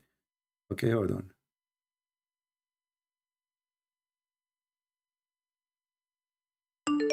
Allahumma inni a'udhu bika min al-khubuthi wal khaba'ith. So Allah protect me from these devils. You go in there with your left foot. The left foot you went in, you get a reward for that. The dua. Listen carefully. Now let us see. We have, I think, the Muslim guy, Rafiq. He's calling.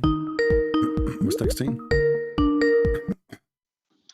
Hello. Yo. Hello. Hi. Yes, Mr. Rafiq, you are welcome. Yes, welcome. So I heard that you are a very knowledgeable Muslim about Islam. Yes. All right. Can you speak louder, please? I can speak louder, of course. No problem. Do you hear me louder or not? So what do you think about Islam? Is Islam really from the true God, and why, if it is? Oh, you're... Hello? I lost you, Rafiq. Hello? I think you muted your microphone for some reason. Oh, he lost connection. Let me call him again.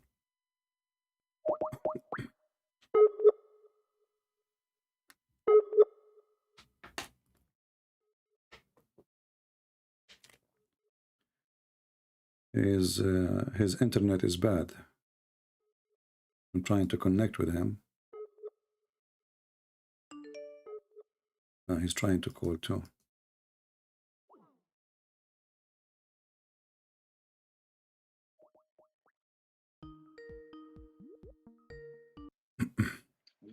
All right, Rafiq, I lost you. Sorry for that. So, no problem. So Islam and Muslim believe, and you are a Muslim, and I heard that you are a sheikh or something like that. Islam is from the true God. Why it is from the true God? What is the proof you have?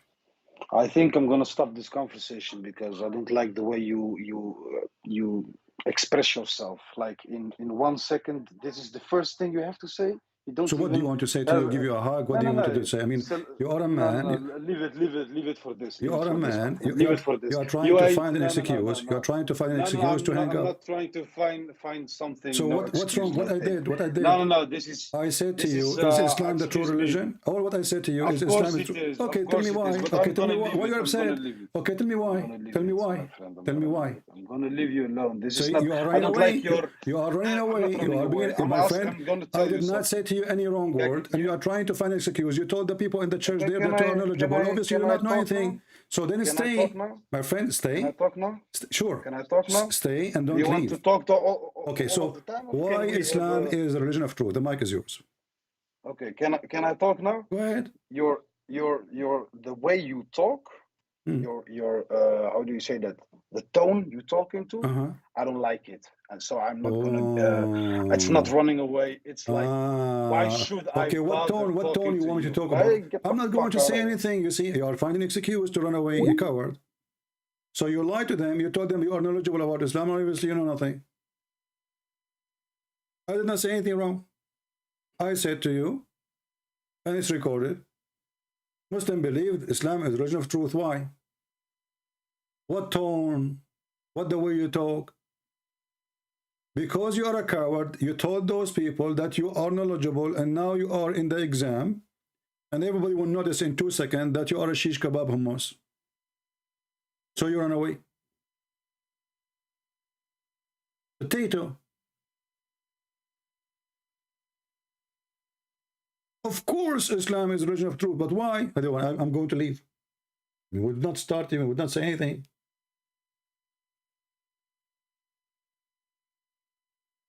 So you go to them, to those Christians, and you say to them, you are knowledgeable?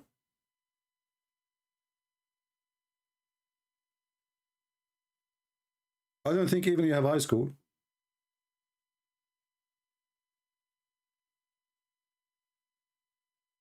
I don't like your tone.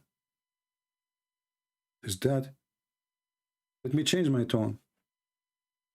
Brother and sister, the Muslim believe that Allah is the only true God. They are the Muslim. Why you believe in a true God? Here we go, I changed my tone. Are you happy now?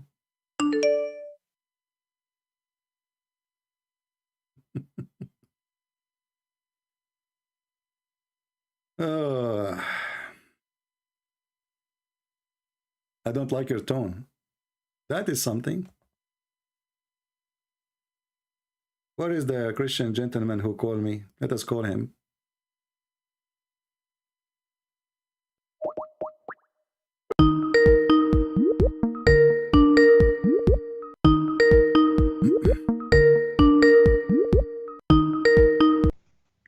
Hello? Hi, CP. Did you see what happened? Yeah, I see what I'm calling with him now, and he's not happy. He's a potato. I did not say anything to him.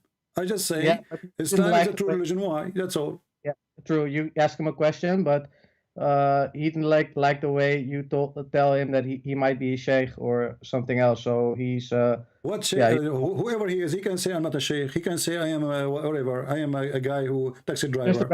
But I'm trying to solve and trying to see if he's willing to talk to you once more or not. I can tell you, he is not. It's not about willing. He's trying to find an excuse to run away. That's all. And here we go. I made a challenge for him to prove me wrong. Okay. If he is not afraid from talking to me, then he should come. And I asked him the question. I did not insult. I did not say anything. True. And they have no reason to run away. Secondly, he said, you don't want to let me talk? Will you just start saying, I don't like your tone, I'm leaving. So I'm trying to talk to you before you hang up. Yeah, true. Okay, yeah. Let me try to talk with him and come back to you. I'll try my... Okay. Take care. What is that, man?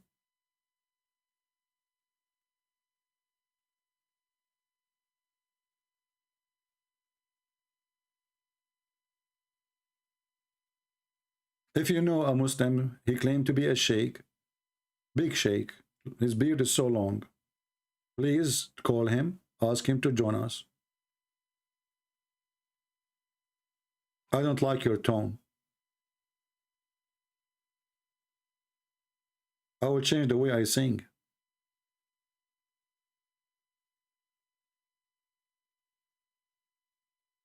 The same as the other guy. You know? We show him the verse. He starts saying to us, there is two kinds of guidance. Who cares what kind of guidance coming from Allah? So who is the one who must guide you and take you out of Islam? He don't want to answer. The verse says Allah is the one who must guide them.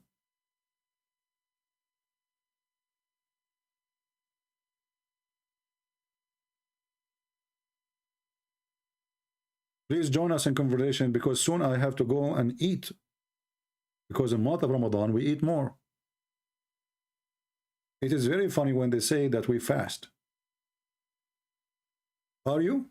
Do you? They spend the whole night eating and watching porn.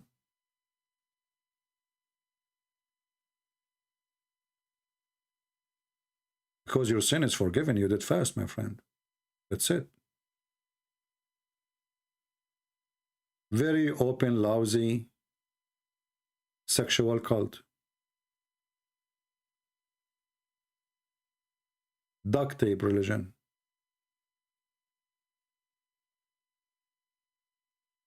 Do we have any Muhammadan would like to join us? Sheikh.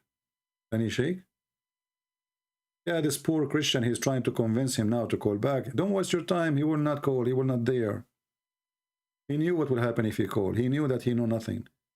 He speak. Actually, I noticed he even tried to change his voice. It's me, you know. Did you see how he was talking? He don't want even his voice to appear.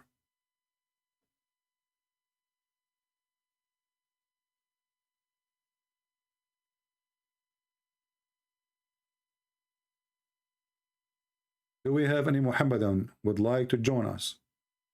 So the heroes of the comment in the comment section, they appear only after I finish. When I am here, they are not here. And the best answer Muslim they show you them how stupid the Quran, like the sun set in a muddy spring. Muhammad in the Bible. My friend, what Muhammad in the Bible? The sun set in a muddy spring, and the sperm coming from the backbone of the man and the ribs of the women. The Muhammad in the Bible. Abdul, listen, focus with me. Focus with me. Let us say, for the sake of argument, Muhammad in the Bible. But Muhammad is doing what in the muddy water where the sun set? Muhammad in the Bible. My friend, your God, he claimed that Allah, he sent ice from mountains in heaven. How you answer that? Open Isaiah 42. Muhammad in the Bible.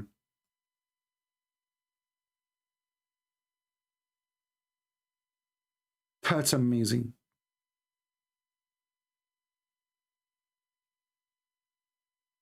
He don't like my voice. He told our friend here, he don't like my voice. My friend, just don't let him go to your church. This guy is obviously a pervert, man. He is a follower of a pervert. So he is a pervert, and he made an excuse because he don't want to talk about the pervert Muhammad. Just forget about him and block him and don't invite him to your church. He's not. He is very nervous, my friend. He's not he's relaxed when he is with you. He is not relaxed when he is with me because he knew that his religion will fail. He's sheikh or not? You told me he is very knowledgeable. Obviously, he is not. Didn't you tell me he is knowledgeable? I'm talking to the person in Skype. Anyway, my friend, don't text me no more. That's it. He want to come, he's welcome. He don't want to come, who cares?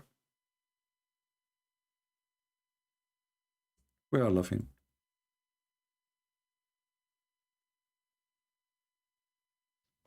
Brother Abdul, your God, he says, Allah, he sent hail from mountains in the sky. How you can answer that? Okay, I will answer you. First of all, Muhammad in the Bible. Okay, Abdul, let us say Muhammad is in the Bible as you claim. How you fix the poo-poo of your prophet? Okay, first, the prophet, he told the truth. And explain to me why Muhammad is in the Bible.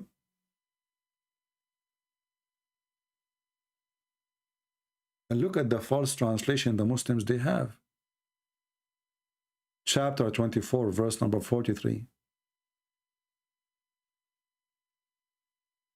He sent down hailstone from the mountains in the sky. This is a correct translation. Sorry.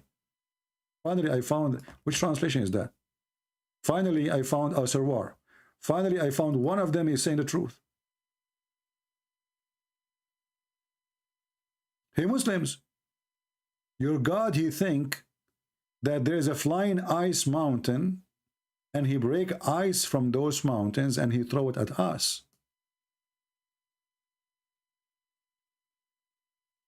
How you answer that? Muhammad in the Bible.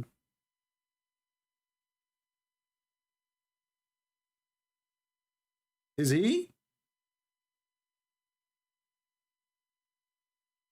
Muslims, why the birds are not falling down? Because Allah is holding it. Is it? Held by Allah?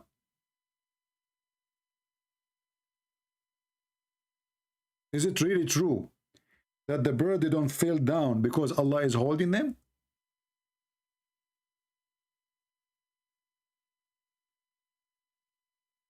Huh?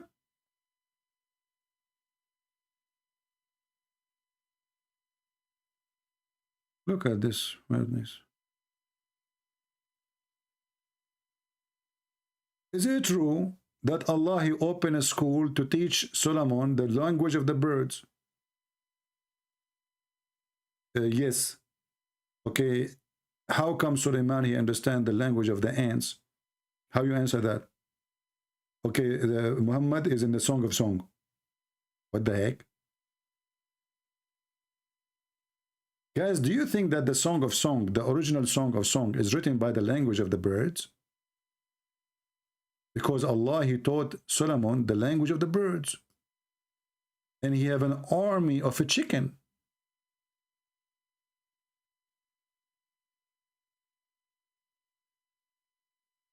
He have a flying carpet. He have an army of a chicken genie human, and his army sit in the top of the what they call it, the one collect the rain, you know. So Suleiman, he have a big house in the top of a flying carpet, and then all his army and ministers, they are sitting in the edge of the roof. How big that roof is? 600,000 chairs just to sit on the top of the flying carpet of Solomon. This is Islam. And they say to you, scientific discovery of the Quran. And then we find that Suleiman, he died, and he died standing, holding a stick. And nobody noticed that he is dead. Why? Because of the stick. Those things happen all the time. I mean, think about it.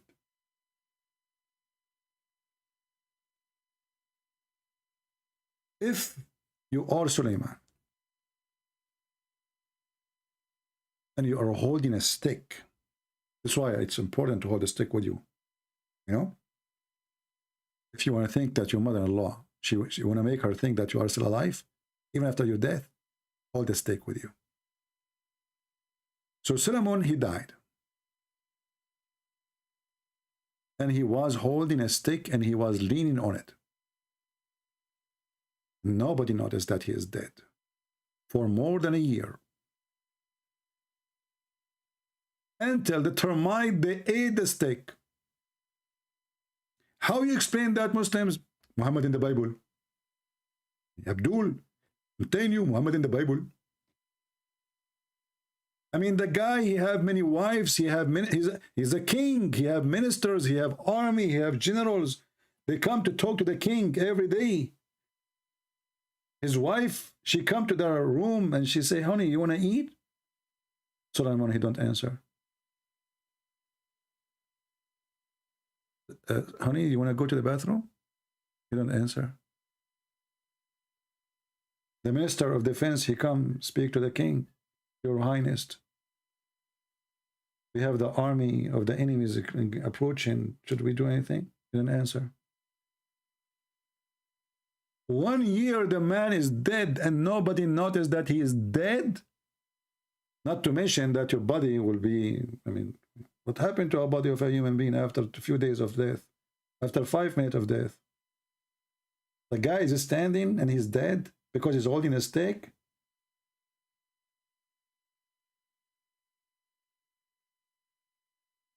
You don't like my tone? Do you like the tone of Muhammad when he said, go and bite the penis of your father? Maybe that tone will sweet you.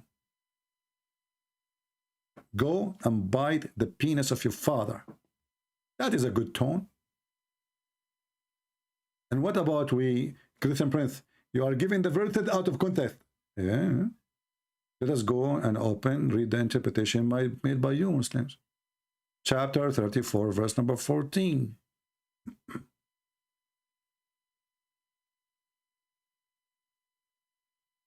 What the heck is that?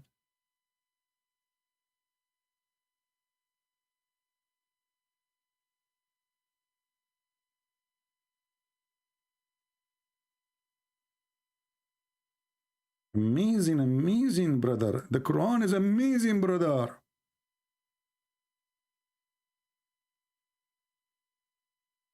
This is the interpretation of Ibn Kathir, their scholar.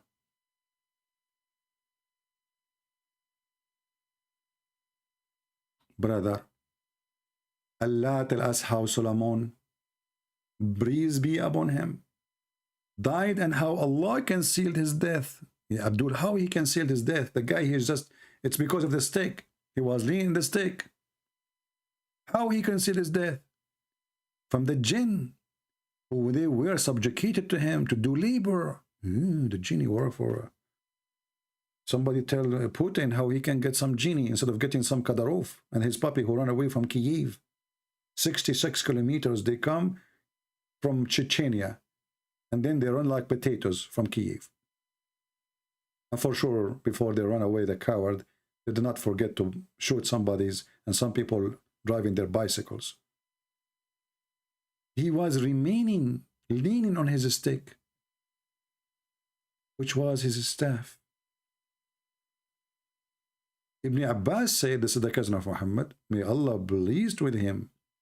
And Mujahid, companion of Muhammad, Al-Hasan, I want to add Murrah to Imam Murrah, and Qatada and others, they said, he stayed like that for a long time, nearly a year. And when the creature of the earth, which kind of worm, ate it through the stick, it became weak and he fell down in the ground. Makes sense.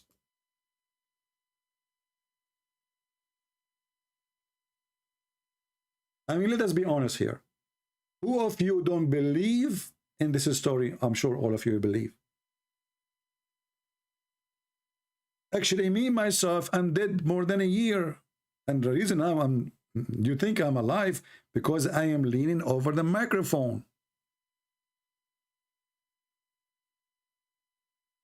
And here we ask ourselves, why Allah did not stop the termite? Can't he go and buy some spray from Home Depot or Walmart? And what kind of a stick Solomon is using? I mean, how easy it is to be eaten by termite. And how come his wives and the servant, I mean, this is a guy, he's a king, you know, his room will be clean like clean. You know what clean means? Like hospital. Unless it's a hospital in Pakistan.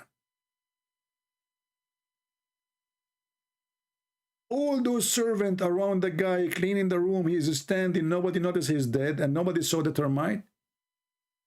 I think they are very, very like microscopic termite, you know, like very, very small in size. I don't like termite. I mean, even their name is like ter and might. It's coming from the mighty Allah. Think about it. Termite. They are coming from what? From the might of Allah. That's why they are mighty termite.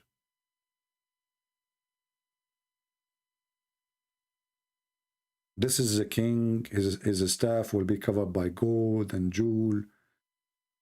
And the termite, they ate it. Is that how fast?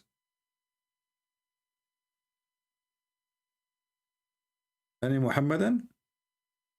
And then they make videos for you, says Quran is a book of science. Big Bang. And when you go to the bathroom, brother,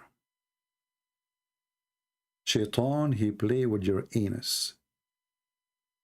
All together will make us understand what Islam is about.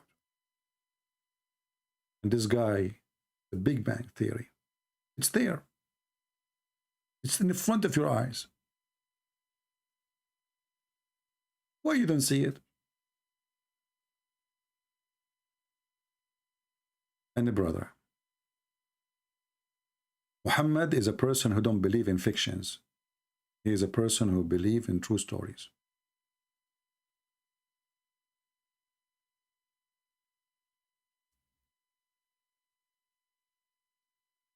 The lizard,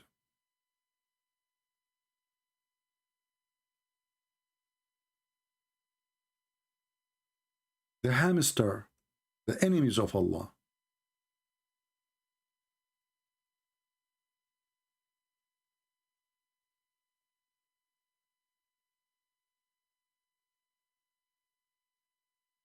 If you want to learn about something truthful, you have to be smart. Learn from Allah and His Prophet. Can we keep hamsters as pets? The Prophet ﷺ instructed us to kill 5 types of animals, whether we find them in the hill area, which is out of the haram, or inside the haram.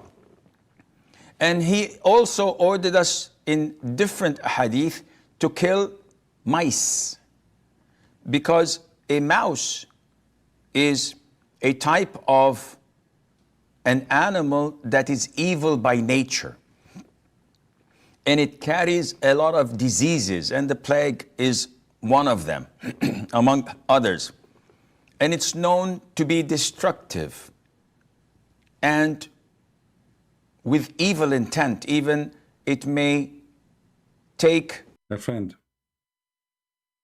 I know a hamster. He committed many crimes of rape. He's very well known. There was a woman, beautiful woman. She was sleeping in her bed. In the middle of the night, she woke up and she had no panty. She could not understand why. And she was terrified.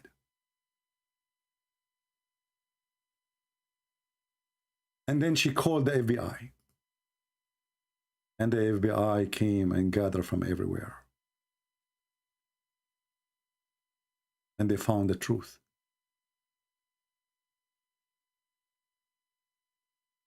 It was a hamster. And his face was so guilty. And you can tell.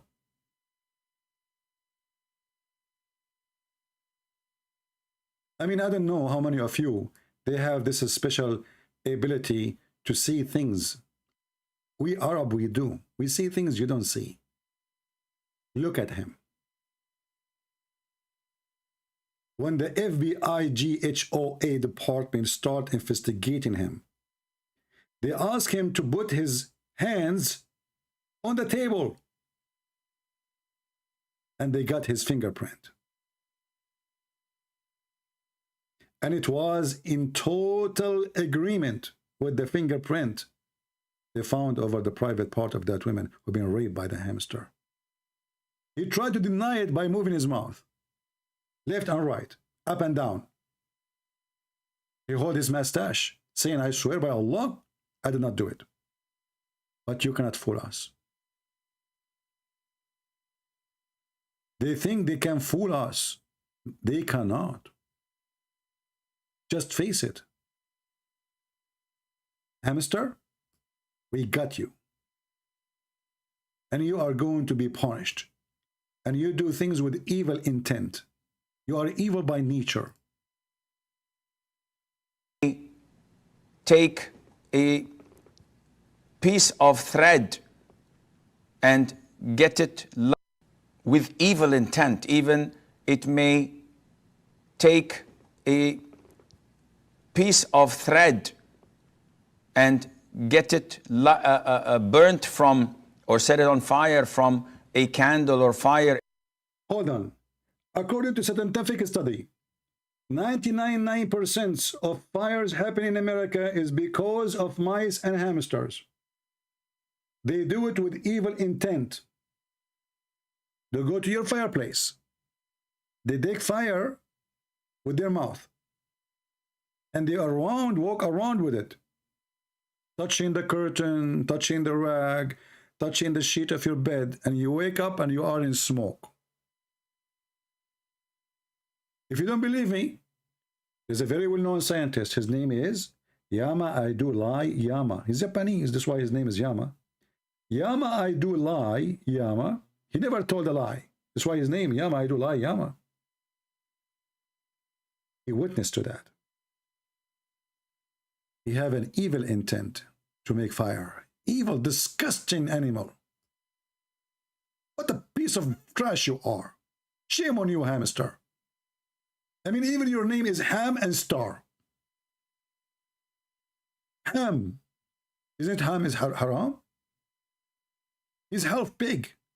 His name is Ham Star. So he's a star pig, but a small one. Just think about it. Hamster. And get it burnt from, or set it on fire from a candle or fire in the house, and take that thread and burn the whole house with it. So mice are evil, and we are ordered in Islam to kill them. A hamster is very similar to mice. It looks like mice, and as they say, it's about 86 to 90 species of mice that are found there. So a hamster is a rodent, and it falls under the same category of mice, and hence it is not permissible to keep them as pets because of the instruction of the Prophet ﷺ to kill them wherever we find them and to dispose. Jihad against hamster. Kill them wherever you find them. You bring a Muslim to come to your house to visit your son, he will kill his hamster. Kill them wherever you find them. The Prophet said so. Of them. That's deep. What about lizard? What about lizard? What we should do with lizard? Is it true that lizards are the enemy of Allah?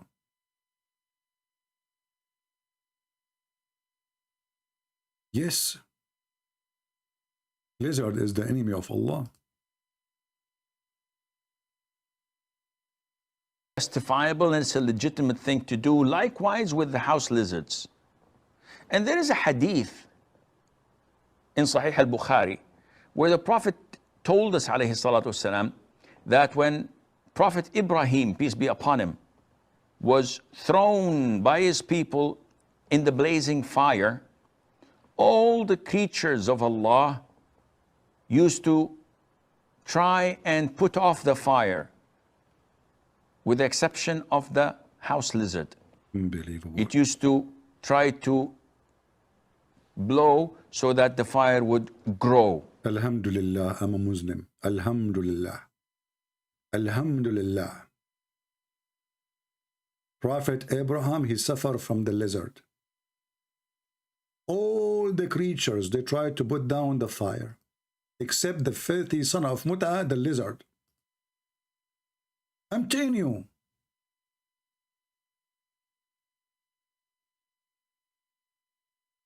He tried to burn Prophet Abraham.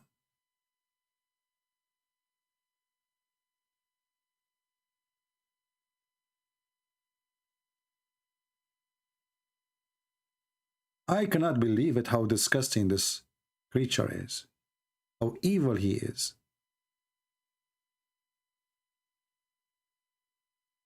You put him in the top of your finger, you think you are just like he's cute, huh? But in reality, he's a dragon, full of fire. He is the one who tried to burn our father Abraham. And Abraham, until now, he have some scars in his face, his arm, from the fire of this lizard.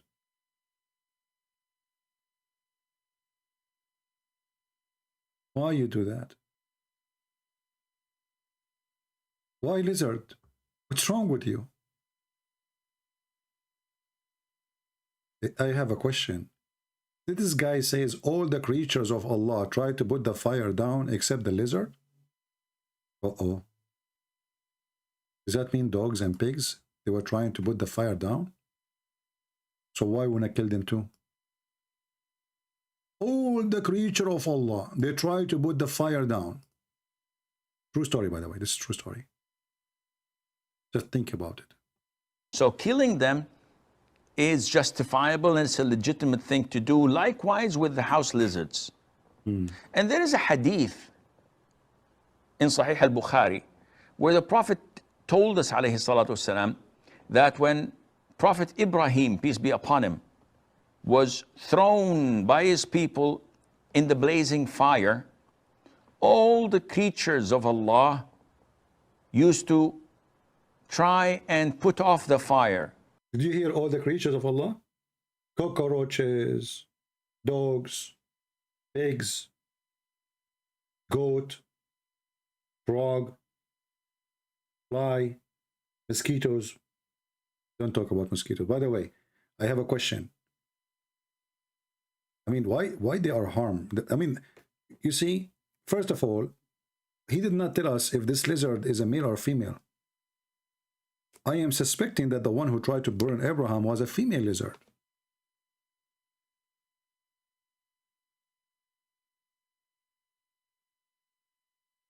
Prove me wrong. Okay, hold on. Who is the one who burn your food if she don't like what you're doing?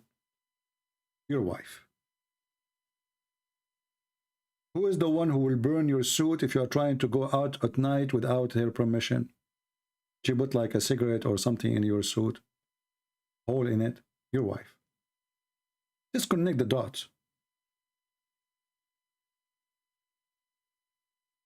Who is the one who tried to burn Abraham?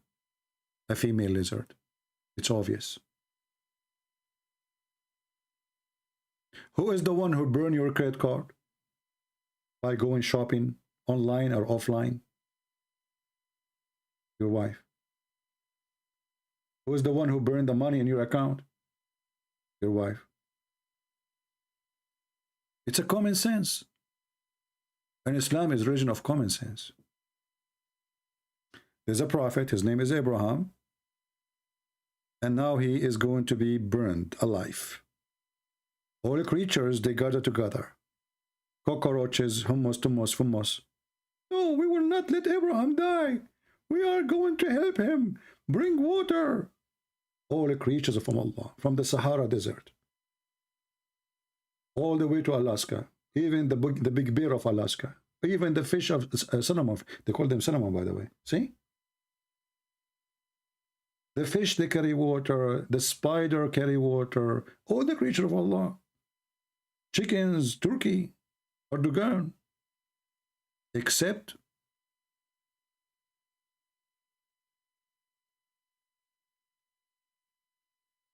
the lizard.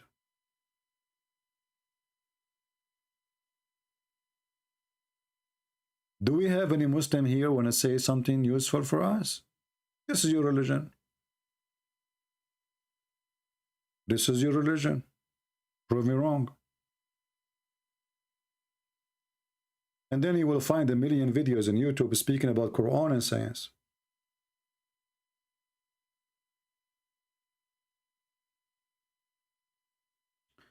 Since you find me, you did not watch Netflix. I told you, look what happened. This female here, see, this is to prove my point.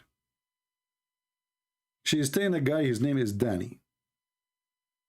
Since I found CP, I don't watch Netflix no more. Did I remember I told you 2 minutes ago that they are, obviously she burned the money of her husband's credit card, so they cannot watch Netflix no more.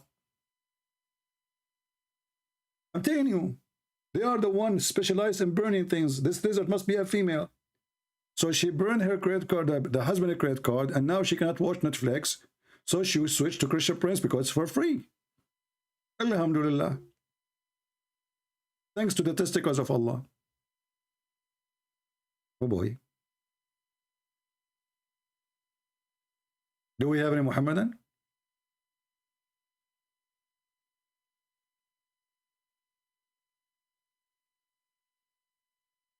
Anyone?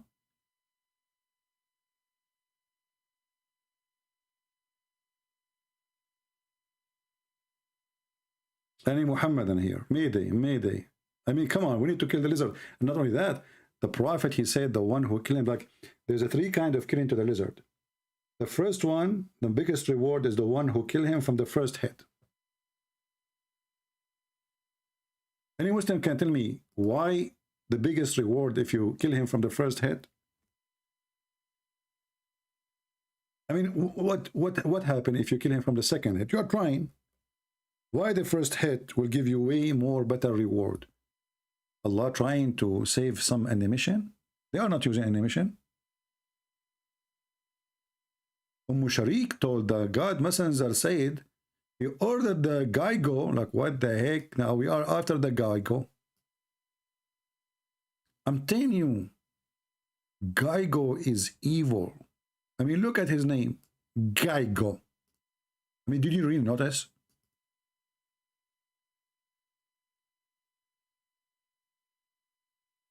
He ordered the Geigos to be killed.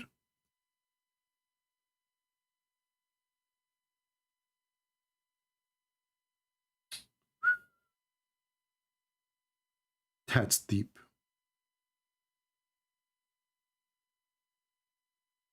First time I saw a Geigo, I can feel something evil about him. Terrifying evil.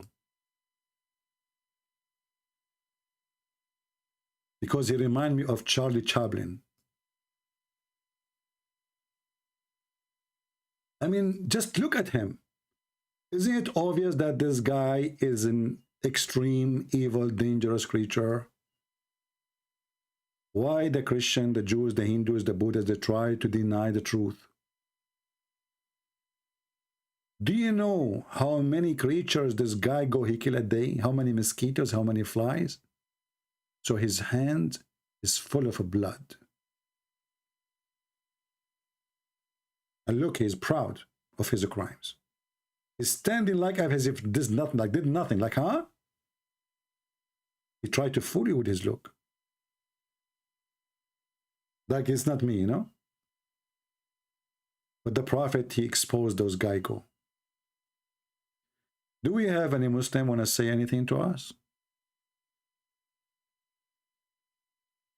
Anyone?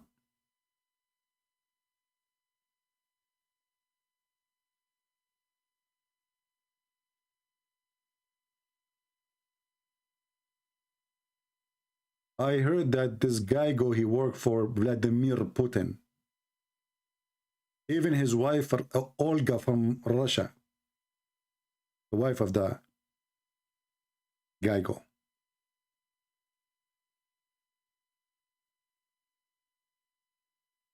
Any Muhammadan? Yeah, and the funny, this insurance company, they have a commercial of their Geigo. Good luck with the Muslims. Try to sell Geigo insurance in Saudi Arabia. Do we have any Muhammadan here?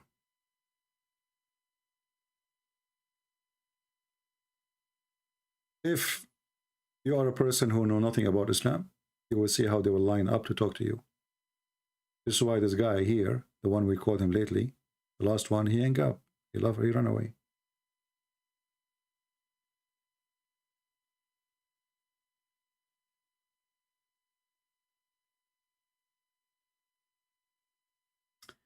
Our friend in Skype, he says he wants respect in debate. I did not say anything to him, not respect. You know, what respect? My friend, what respect? I'm not debating him. I'm debating about Islam. I don't respect Islam. I don't respect Islam. So you don't want to come and debate? No problem. We don't respect Islam. We say we are a Christian because we believe that Muhammad is a fraud. As simple as that. So what respect have to do with this now? One of the stupid things they say to each other, which I find a sign of hypocrisy. I respect your belief. My friend, I don't respect your belief. I don't. Because the second I say I don't believe in your belief, it's mean you are wrong. So do you respect the wrong? In the case of religion or belief, that's mean you are believing a lie. So how I can say to you, I respect your lie, or I respect that you believe in a lie. So the term respect is a funny. Christian, they should not use it. Once I was talking to a bunch of people, you know, they are Jehovah's Witnesses, a wife and her husband. When they could not answer, they said to me, you know, listen, they are trying, like, let's say, let us stop the conversation. We respect your belief. I said, I don't respect your belief. You should see their faces. They were shocked. I said, I don't respect your belief. Your belief is a satanic. Because either my belief, if your belief is true, then my belief is satanic. So how you respect it? And if my belief is true and your belief is not, that's when your belief is satanic. So when they use the word respect, they are seeking what? They are seeking a shield so they can hide behind it. So you cannot say, the prophet, he said, I will make your penis English. This is not respect, but this is what your prophet said.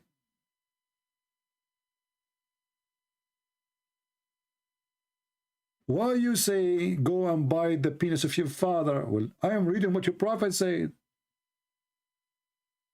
So they use the word respect as a shield to stop you from unshield what was protected for 1400 years. And today, many of those who work in politics, they try to protect Islam again and again. Islam means peace. Where do you get this from? The word Islam is the opposite of salam. Salam means peace, shalom. Islam means to surrender, the opposite. Everything they give you is a fraud. Mr. Ali, are you a Muslim? If you are a Muslim, please call me fast because I'm going to go soon. You know, my back hurt from sitting for long, and too much sitting on a chair will kill you.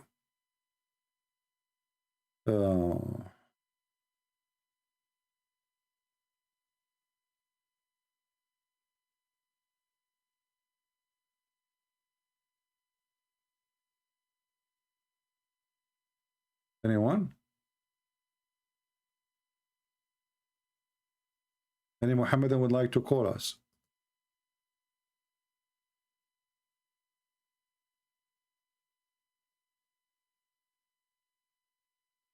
Anyone? Mayday, mayday, mayday.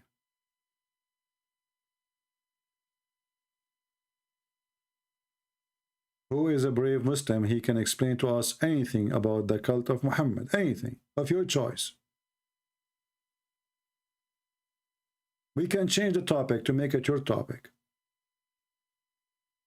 Mayday, mayday, mayday.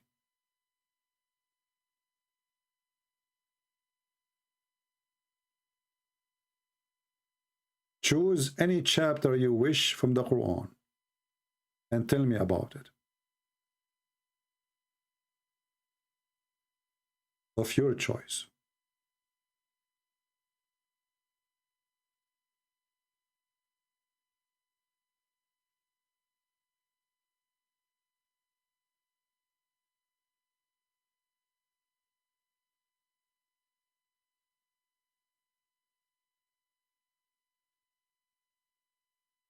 Any Muhammadan?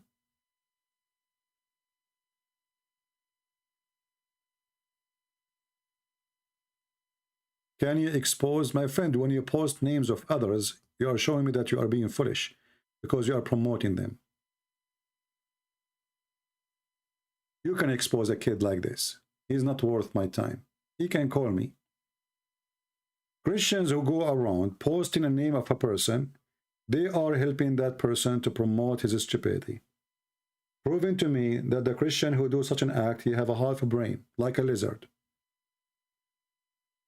Don't be a lizard.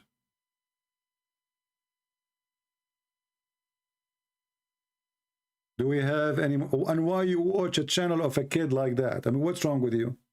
And if you don't like what he say, why you don't expose him yourself? Ah, you are a potato. Can you respond to this guy? Why you can't respond to him? You lost your tail? Somebody closed the door over your tongue and it's not doesn't function no more? And I'm the only one have tongue to respond to everybody in the world? Potatoes. There's many people, they claim to be Christians, they are false and they are fake and they are potatoes. That's why the Lord, he said, not everyone says to me, Lord, Lord. You see, if you are a believer, you stand in front of a hurricane. You don't ask somebody else to stand for you. But because you have zero faith, you have zero knowledge, you are ignorant, stupid, and you accept that, and you decide to live and die like that. So you want Christian Prince to refute everybody, but you do nothing. Because you are a potato.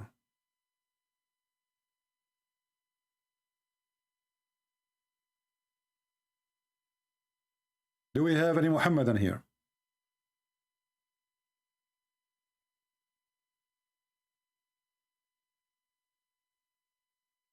Anyone?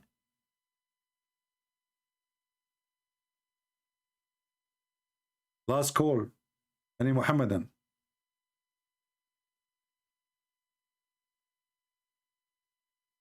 Mayday, mayday.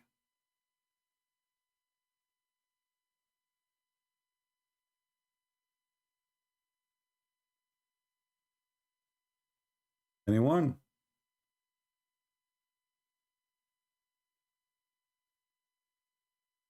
Not anyone says to me, Lord, Lord, mean. Well, it's very simple. Jesus saying, if you say to me, God, God, well, that is an act of your lips. What counts for him is not what people say. We Christian, we don't believe in Shahada.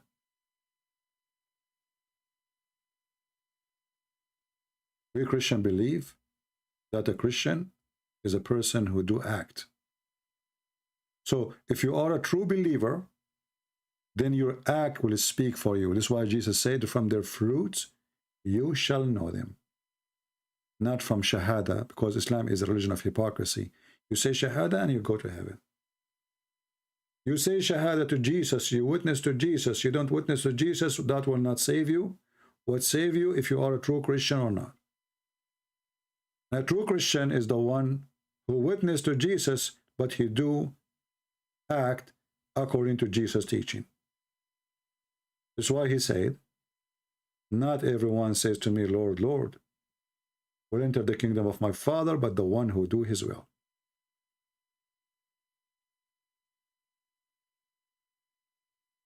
The Bible says faith without fruits is dead faith. So yes, we are saved by the grace of the Lord, not by the fruits, but the fruits is automatic action of a person who have the truth. So a Christian who sees somebody dying from hunger and you don't feed him, obviously he is no Christian.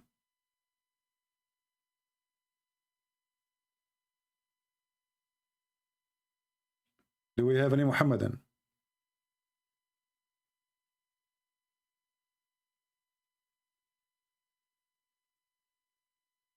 Anyone? Christianity is not the same as Islam. You say Alhamdulillah 100 times, you go to heaven. This is stupid. This is sick, actually. This is disgusting.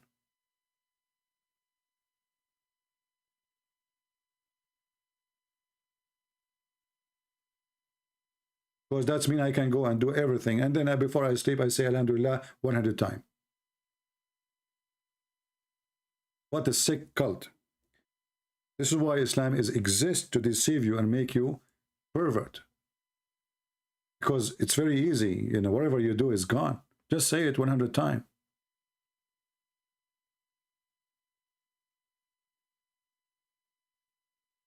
Whoever recite this 100 times in the morning and in the evening will not be suppressed on the day of resurrection.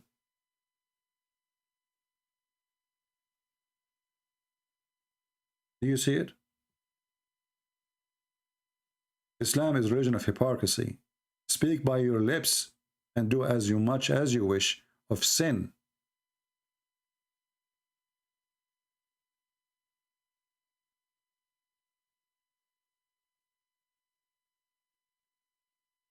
Any Muhammadan? All of this is a garbage.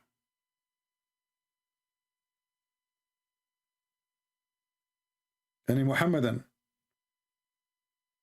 Where is the guy? He said, watch Ali Nida. He said, what is the Skype of CP?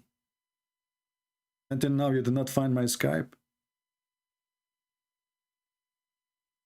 The Messenger of Allah, he said, whoever says Subhanallah wa Bismillah 100 times a day will have his sin forgiven, even if they are like of the foam of the sea. Do you see how disgusting this teaching is? If people believe in such a thing, the world is in chaos. Because I can go rape now. I can be a pedophile like Muhammad. I rape women. I rob people on the street.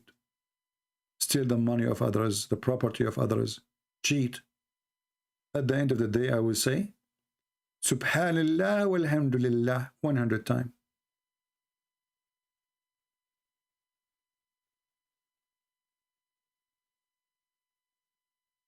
What that will do to us, that will destroy us as a human being. Honestly, this is very dangerous. And the funny is, the Muslims, they lie. They say that the Christians, they believe that Jesus died for their sins, so they can do as sin as much they want. That is absolutely false teaching, and we never believe in such a thing. Liars, fabricators.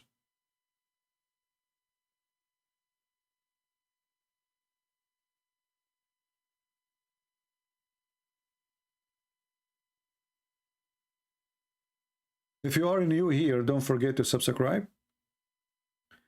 And you can join us in Patreon, because not necessarily to donate, to receive notification when we go live on air, because for some reason, YouTube is not sending the notification for people, so at least Patreon will send you a message right away saying Christian Prince, he posted something, and you will see it. Join us there, if you like, if you care. Any Muslim? Last call. Any Muslim? Oh, we are out of Muslims. The only Muslim we got, he don't like my tone. What an excuse. Anyway, guys, I need to fast now. Soon the sun set. I need to eat like an elephant. And man, I am fasting. And then the violence increase, crimes increase. Hatred increase, jihad increase, killing people in the street increase, all of this in the month of Ramadan. You know, it reminds me of something about Ramadan. Muhammad, he said in the month of Ramadan, Allah, he put shaitan in the chains. And here you ask yourself, if shaitan is chained on the month of Ramadan, who is the one who is doing the bad things in the month of Ramadan then? Huh? Muhammadan? If Allah, he put Satan in a chain. Who is the one who is teaching us and whispering to us to do evil? Any Muhammad done? Chiki, chiki, chiki, chiki, chiki. It's a very cute religion. Very cute religion. Unbelievable. And Muhammad, he make it even more ugly and more disgusting. He claimed that the one who fasts Ramadan, his sin is forgiven until the day he was born.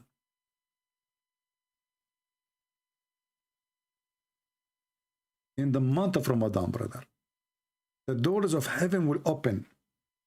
And Satan, they are putting inside their chain.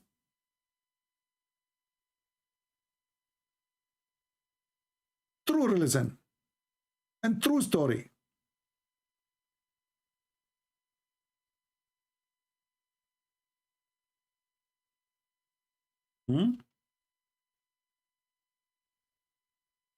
Talk is cheap, and when your master is a fabricator, all the story is fine. Now, as long as Shaitan is in the chain, so when a person he do killing, we cannot blame Shaitan no more. A Muslim, can you blame Shaitan? When your prophet commits sin in the month of Ramadan, who is the one who made him commit sin? Shaitan is in the chain.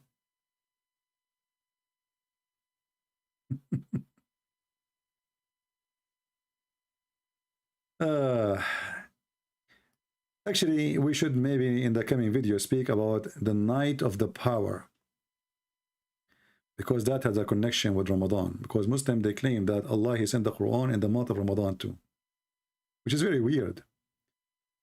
Because which month is that? In case you do not know, the month of Ramadan is moving like a fly. Sometimes it's in July, sometimes it is in December, sometimes it's in August, sometimes it's in October, sometimes it's in September. Anyway, I think we are out of customers for today. I want to say thank you guys for being here. Let me close my Skype before I get some mosquitoes bothering me or lizard trying to burn my computer. Because lizard is very well known that they tried to burn the Prophet Abraham. You never know. A lizard, he might jump in my computer and he burn it all together. And then what I will do? I will call the insect, all the creatures around in the bushes, ask them to come and help. I will convince them to come and help. I will tell them my name is Abraham, and then they will come. Very easy, very simple. Abraham is the only one in the world with the holy creature in the world that tried to stop his fire. Every creature. I want to see that movie. How creatures from around the earth, mosquitoes, termite, lice, fleas, dogs, cats, mice, united together. United together, Allahu Akbar. All of them, they are united together to stop the fire against Prophet Abraham. The first unity of the universe. Birds, chicken, turkey. Despite their fighting over the worms and territory. Cats and dogs who hate each other to death. Tom and Jerry who hate each other forever. All united together to stop the fire on Prophet Abraham. How we can forget that? Abraham, thank you very much. The first united nation ever created by the time of Abraham, when they put Abraham into fire. How we can deny that? The only one who can deny that is the kuffar, the Christian, the Jew, for they are full of hate. Disgusting people who discuss and they deny scientific fact, which is very well known. And these by nature are harmful for people. So killing them is justifiable and it's a legitimate thing to do. Likewise with the house lizards. And there is a hadith in Sahih al-Bukhari where the Prophet told us, alayhi salatu wasalam, that when Prophet Ibrahim, peace be upon him, was thrown by his people in the blazing fire, all the creatures of Allah used to try and put off the fire, with the exception of the house lizard. It used to try to blow so that the fire would grow. Brothers, mice from France joined mice from England. And all of us, we know that two mice of two nations, they used to have war for 100 years. Mice from England, mice from Russia, they joined the mice from Ukraine to stop the fire on Abraham. Cats and dogs. Look at this mouth. Look at this mouth. It is telling you the truth. This is a face of a fool? Do hamburger? Say hamburger. And hamburger. I mean, even the Pink Panther can come with better story. Is that a story of a prophet, or this is dumb burger? You tell me. I want to say thank you again for being here. I think we had more than enough for now. And actually my back hurting me from sitting for long. So I apologize. I better go before the lizard come to me and they try to burn my house, my computer, and burn my brain. You never know. Take care. Christ is Lord. Islam is a joke. And we prove it every day. Thank you.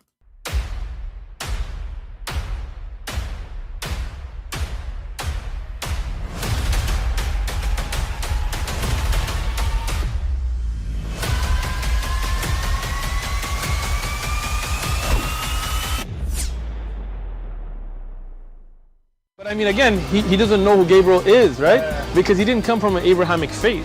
The people of Mecca were pagan. Quran is mentioned. If this book was from other than God, they would have found in it many contradictions. If a book is without contradictions, that has no bearing on whether it comes from God or not. I've had phone books that are inerrant, but I certainly don't think God gave them. That we believe without understanding. The brother asked a very important question, that most of the scholars say that listening to music, watching movies, and most of the television programs, they're haram. So how can we have fun? Let me tell you, brother, at the outset, that having fun is permitted in Islam as long as the fun is halal fun. That the standard narrative has holes in it. The Prophet tells us because Satan or the devil sleeps over our nostrils. Those who oversleep and not pray Fajr on time, Satan urinates in their ears. I really do think Jesus was crucified and that he really was dead and buried. He thought that he was a son of God in the sense that he was specially chosen by God. I think Jesus really did think he was going to be the Messiah, the future king of Israel. I mean, that is, after all, why they crucified him.